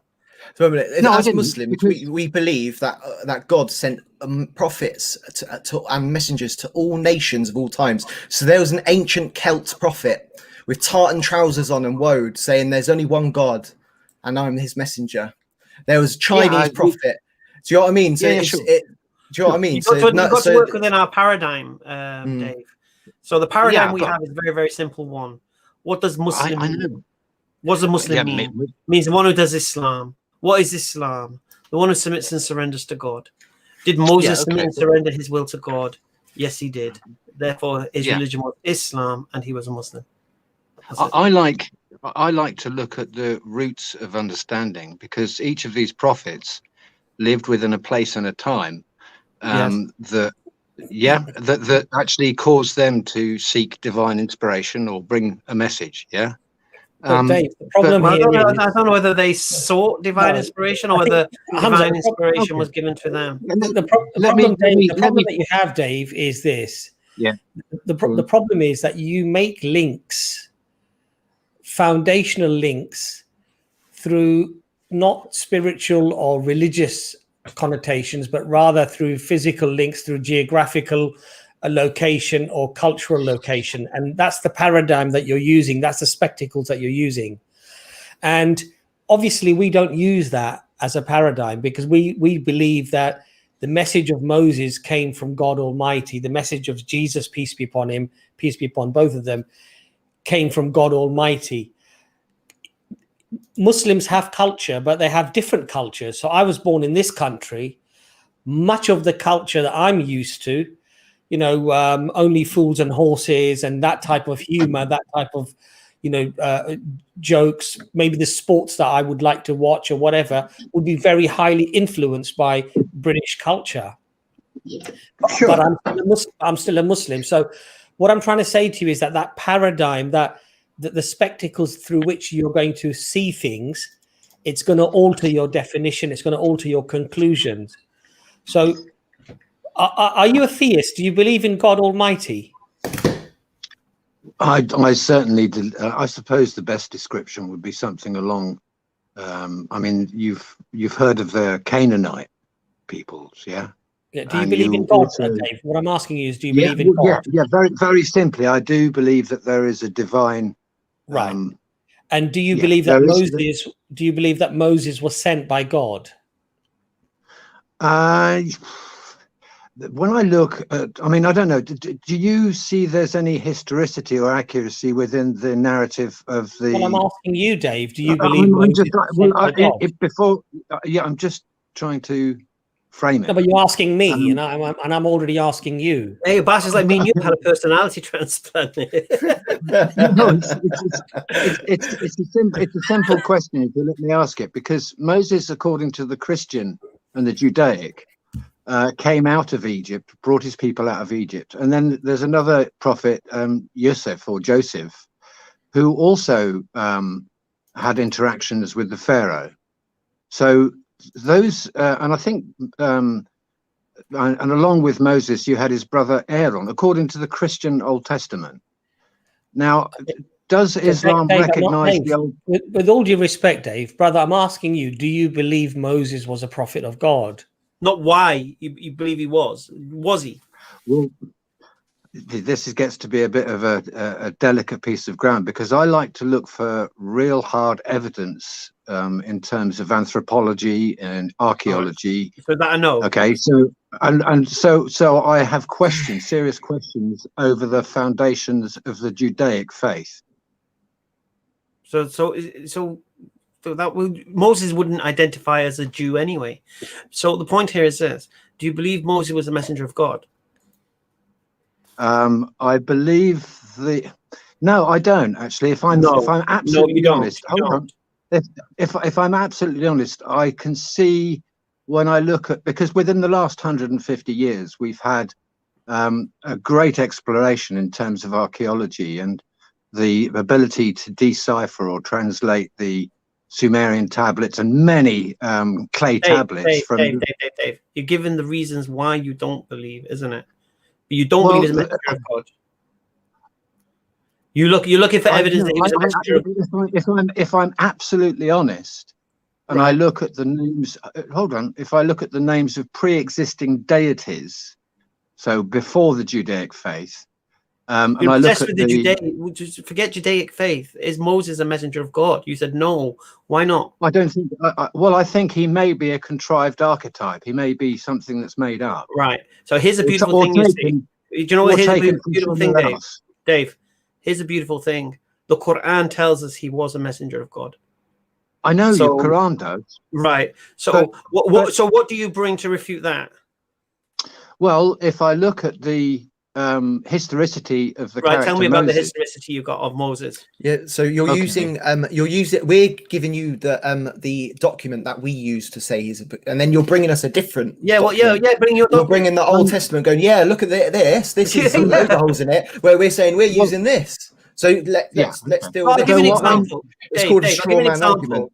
What evidence? So Dave, listen. What evidence could you bring me from history that Moses didn't part the Red Sea?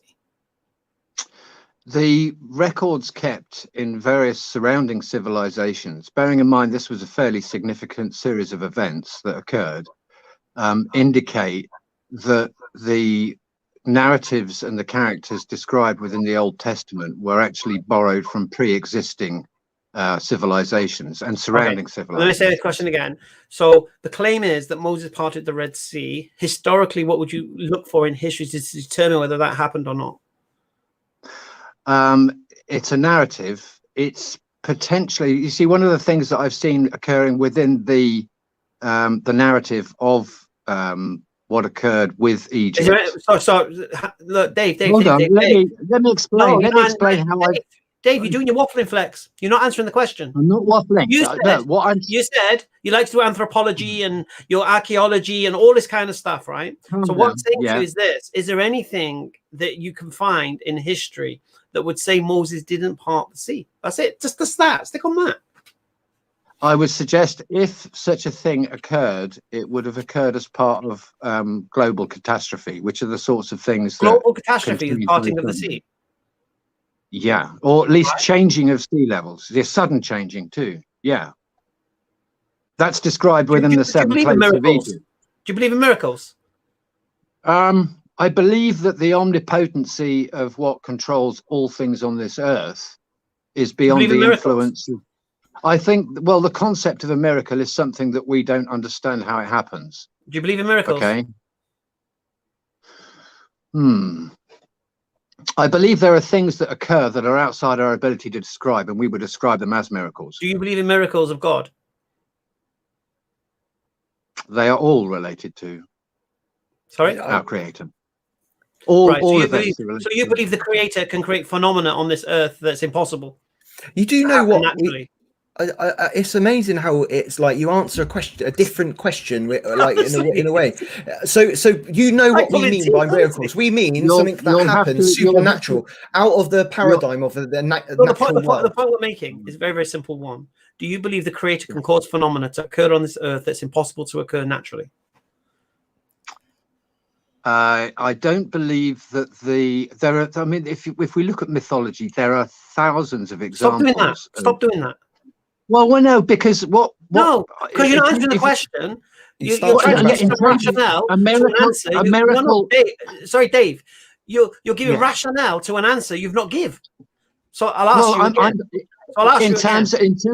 In terms of miracles, right? No. I'll ask you the question again. Dave, I asked you a very specific question deliberately. Do you believe the Creator can cause phenomena to occur on the earth that's impossible to have occurred naturally? If it's from the Creator, it is naturally, and just things that we can't describe. I'll rephrase my question. Do you believe the Creator that can cause phenomena to occur on earth which are impossible to occur without the Creator's influence? It's a non sequitur to the extent that the Creator can do all things. I think we should thank Dave for coming on the show. You can't answer a direct question. And maybe we have time, maybe get somebody else on. But we didn't even get to the point of the Trinity. It was a pleasure to speak to you. But Dave, the problem is, you see, when we're trying to have a conversation, Dave, it's nice to A, know what you actually believe, and B, well, I don't really get a chance to explain. Well, the thing is, Dave, and also when you're asked a question, and when you're asked a question, Dave, it's nice if you actually answer the question. We're not trying to interrogate you here. I mean, we're trying to learn.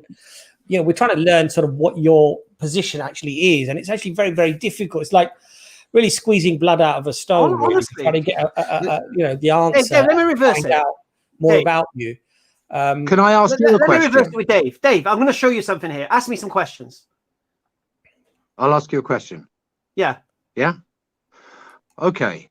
So from where I see the development of Islam... For God's sake, just ask the question, man. Flipping heck. Don't tell me why you're asking the question. Just ask the question. It's even worse. Just ask me a question. I'm going to show you how you answer a question. Okay. Can you give me proof that Muhammad was the last prophet? Because to me, a prophet is somebody who can see ahead. Apart from the Quran, would you accept the Quran as proof? Because it depends. So here's the thing, you see, you ask for proof. What's your burden of proof? For me, the Quran is enough. If the Quran says he's the last messenger, there's your evidence. If you don't accept the Quran as evidence, then no, I can't. So that sets me a problem, because I've studied whole libraries, many of which contain some truth and some falsehood. It gives you direction, Really? bro. Yeah, it gives you direction. Because if Quran is the evidence and you're rejecting it because you don't accept the Quran as evidence, then your next step is to say, okay, why should I accept the Quran as evidence? And then why should I be Muhammad's messenger? Okay, and so then you'll get down to the nitty gritty of things rather than waffling all around them. Yeah? No, well, I'm looking at. But Dave, I'm just showing you how you answer a question. You got to ask a question, give an answer. If you don't know, you say you don't know. Yeah, don't but tell the you thing why is, you believe something. in terms of rhetorical exchange, Hamza, each of us should be asking questions, and sometimes asking questions in answer to a question, in order that both of us can travel on a journey of discovery. The notion that somebody controls a narrative by, you know, asking, do you believe this? Do you do that? And do you that? Right. Now, I accept. Dave, do you know why I ask the questions? Because you're seeking to control the narrative, Hamza. It's No, it's like we can. No. Well, yeah, okay. If you allow me to actually enter that rhetorical exchange, we can share, and you can see what I can believe. Rhetorical exchange. Well, this is rhetoric. This is dialogue. This is logos. This is reason. We should be able to. I think, discover. sorry, Dave. I think anthropologically speaking, Dave. I think anthropologically speaking, there's no evidence for this conversation continuing any further. So I wish you all the best, and we're gonna go on to the next person. Thank you very much indeed, and come again next time. Later, Dave. Can't ask the question. What can you do? Well, I think the problem Yusuf, is. ask me if I believe that if I believe water boils at 100 degrees. Ask me that question. I know what you're gonna say. Do you believe water boils at 100 degrees? Well, the thing is, Yusuf, in ancient Egypt, when they used to try and find ice, so they used to get the ice from, and then one minute. Let me show you how you answer that question. Ask me the question. Wait. I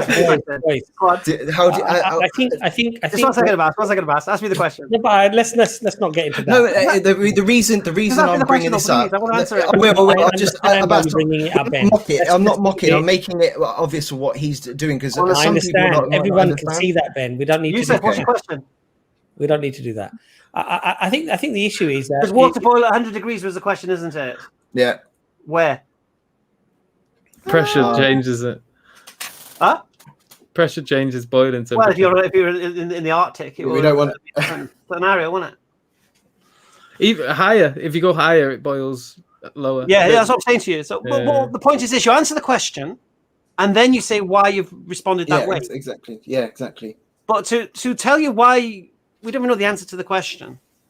Abbas, man, you're me today. I like it. I must rubbing off on you. You're in like an irritable mood today. It's good. No. I think the thing is it's nice to have a conversation with someone where they actually engage in a conversation. Yeah. If there's nothing meaningful coming out, then it's just frustrating. And I think it's better then to just thank the person and then say, we'll get somebody else on who perhaps would like to have a conversation. Do you know what I mean? Yeah. Otherwise, again, it's like flogging a dead horse again, to use the same analogy again. Okay, these are just like Muslims in the back chat. They all look like Muslims. I mean, it's like, for example, just because, the Egyptians, for example, did not record things that were humiliating to them. So there were certain gods that, certain pharaohs or kings that, because they altered the way the religion was, they actually they tried to erase their memories of the hieroglyphs and everything. They tried to literally sand areas off to sort of make that part of history disappear. So is it then reasonable that Moses, because it was a humiliating defeat for the Pharaoh, that they wouldn't have recorded that? These are so just because there's an absence of evidence doesn't mean there's an evidence of absence, you see. But Anyway, But what frustrates me, the question was, do you believe in miracles? His answer was, I believe that anything that God does is not a miracle, it's natural. That's what he had to say. So I would say, he was to say, what you consider a miracle, I would consider a natural cause that God willed happen. That's what I phrased the question, could that thing have happened without God's intervention? Okay. Do we have time to get one more person on very quickly, or we're already They're all Muslims in the back. Okay, we're really at 12:30 at the moment, so I think we should. That's 3 hours, isn't it, man? Yeah, probably. Wow. There's Michael Jack. Is that Muslim? No, he was Muhammad Ali. Okay. 20 minutes ago, but then he thought he'd change his name so he sounded Western. So we put him on. He's got a different name. His name's different. Look at his name. Yeah, I know. It was on earlier as Muhammad saying, please let me on. Please let me on. I've been waiting long, and he's Muslim and that. Then he came off and come on as a different name. Just so let them all on at once and just say salam to them and let them go. All right, yeah, let's do that. They've been on for such a long time. Yeah. Assalamu alaikum. Hello, mate. Come on, you guys know me. Anyway, I just wanted to show you real quick. Check the private chat. I just want you guys to look at this. And yeah, all right, bro. What did he say? He left a link in the private chat. Assalamu alaikum, Muhammad. How's it going? Brother, I want to ask regarding tawassul through the Prophet Muhammad sallallahu alaihi wasallam. I can provide evidence from the scholars of Al-Islam. Alhamdulillah, brother. That's very nice of you. Lovely. Okay, I will show you, brother. Wait. He's only invited you on to say salam. Yeah. Oh, brother, please. Okay. Red pen. And I say, just when you think Dave is the longest we can get. Hello. Yeah, brother. How are you doing? Sound good, brother. I was about to catch Dave, but yeah. No, you don't want to catch Dave. Otherwise, you're the one who'll end up getting caught. Yeah, okay. I just want to say salam alaikum. I really want to ask him because he made that statement last time about Akufar in Saudi Arabia. Yes. So I really want to ask him if he's still that expert or stand for his point. Okay, because you're the person who does you're in that industry, is that right? Yeah, the groundwater hydrology. Right, mashallah. Okay. So and his answers clearly, or last time his claims clearly were wrong last time, I believe, weren't they? Yeah. Okay. All right, brother. But inshallah, we're at the end of the stream. But maybe next time he comes on, we'll get you on, inshallah. Oh yeah, that water flex, wasn't it? Yeah. About Jazakallah khair, brother, for coming on. Assalamu alaikum. Right. Thank you, brother. Assalamu.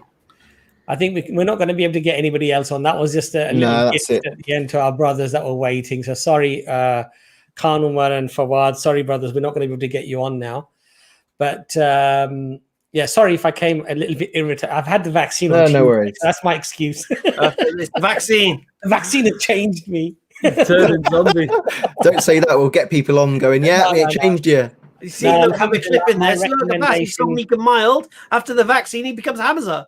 No, alhamdulillah. And I would definitely recommend anybody to and everyone to take it, alhamdulillah, to get protected, inshallah, as soon as possible. But a little bit irritable, but not too much. Alhamdulillah. Yeah, but you can notice the difference, can't you? Yeah, it's that vaccine, mate. Alhamdulillah. So big salam alaikum to all the brothers for taking part. If you guys would like to just sort of round up, Ben, Imran, Hamza.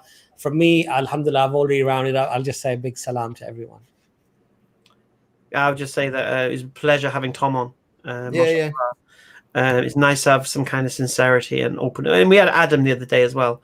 But mashallah, I thought.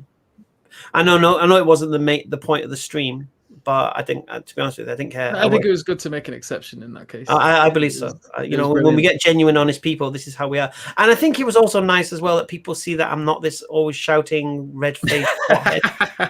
Yeah, I could be the fiery redhead when needed. We saw that with Adam as well. We saw the kind you with Adam. Yeah. And this is for people as well to see that you come on. Kind and sincere, forget kind, being sincere, and you'll be treated beautifully. Coming in. Did you have the vaccine as well, Hamza? Yeah. Yeah, he's just sweating. Oh dear. I'm too nice, isn't it? It's right. Yeah. No, people think I have to shout people down to get the point across, you see. You know what I mean? No. Why would they even think like that, Hamza? It's crazy. I don't know. Ben, watching a few EFDawah videos. Ben, quick 30-second. We got to go now. Come on. I really enjoyed coming on the stream. Assalamu alaikum, everyone. Allah bless you. Yeah, Ben, you were supposed to be just hosting. You said, I'm only going to be hosting. I ain't going to say nothing. I know you said you weren't going to get into no arguments now. You ended up being... Oh, I can't help it, mate. I can't help it. Can't resist it, bro. Yeah. Alhamdulillah. Imran, how's it going? Alhamdulillah, just make dua, brothers and sisters, for the people that came on. Allah guide them, inshallah. Ameen. Anything good we've said is from Allah, and any mistakes is our own. May Allah forgive us. Ameen. Next stream is on. There's no arena tomorrow. Next week, inshallah. Sunday is going to be back to the Bible, I believe, if Ijaz as well, isn't it? Inshallah. Inshallah. Do you mind? I wanted to say something before. Do you mind if I just? I'll try and keep it brief. I won't go too long. So the whole experience of kind of being opened up to the possibility that God exists and trying to figure out what you believe.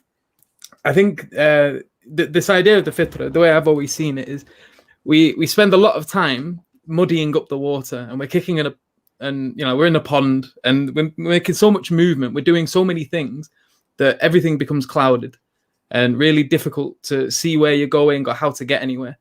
And half of the time, what you find, especially with young people, they think in order to sort of make things clearer, they need to do something. So they need to kick about a bit more and make some action happen and do a roly-poly or something. And they think that'll make everything clearer. But it's not that at all. Half of the time, it's to stop doing things. And so Tom, he was already making reference to the fact that he'd quit drinking. And so we refer to this as being obedient to Allah subhanahu wa ta'ala, whether or not you realize it's what you're doing. But the first stage is to purify your heart, and that is to stop doing things that are damaging to you. And when you stop doing these things, so you stop drinking, you stop gambling, you stop eating things that are bad for you, you stop talking in a bad way, so you don't swear, you don't talk badly about people. Well, these are the first step, and in stopping doing these things, it's analogous to the man that was kicking about in a pond and making it muddy and hard to see in. Stop kicking, and he waits, and he's patient, and he lets the mud settle, and the water becomes clear all of a sudden. And then at that point, he can start deciding in which direction he's going to move, what the best route to take is. But the process is one of the heart, not just off the mind, and it's often neglected. And people talk about, oh, you need to do rational this, rational that. But that's no good if you're a slave to your desires. It's no good if you're being dragged about by this urge and that urge. And so to purify the heart is I would say, a fundamental step. You do that, you stop the bad things, the water will clear. And what that means is you'll start to see things more clearly. And even things like NoFap and all this, like you see there's big YouTube channels that centered around these ideas, and they're increasing in popularity. And all it is it's just more evidence of the wisdom of Islam, the teachings that the Prophet Muhammad ﷺ brought with him, and how all of this, when you have a pure heart, your vision becomes clearer, and that gives you a good first step moving forward and trying to find the answers you're looking for, trying to find truth. So keep on that path. Stop doing the things that you were doing, and you'll start to notice vision will become a bit more acute. Inshallah, may Allah guide you. Ameen. Inshallah. Give you my prayers. To the show. All right, guys. Assalamu alaikum. Wa alaikum salam wa rahmatullahi wa barakatuh. Thanks for tuning in, guys.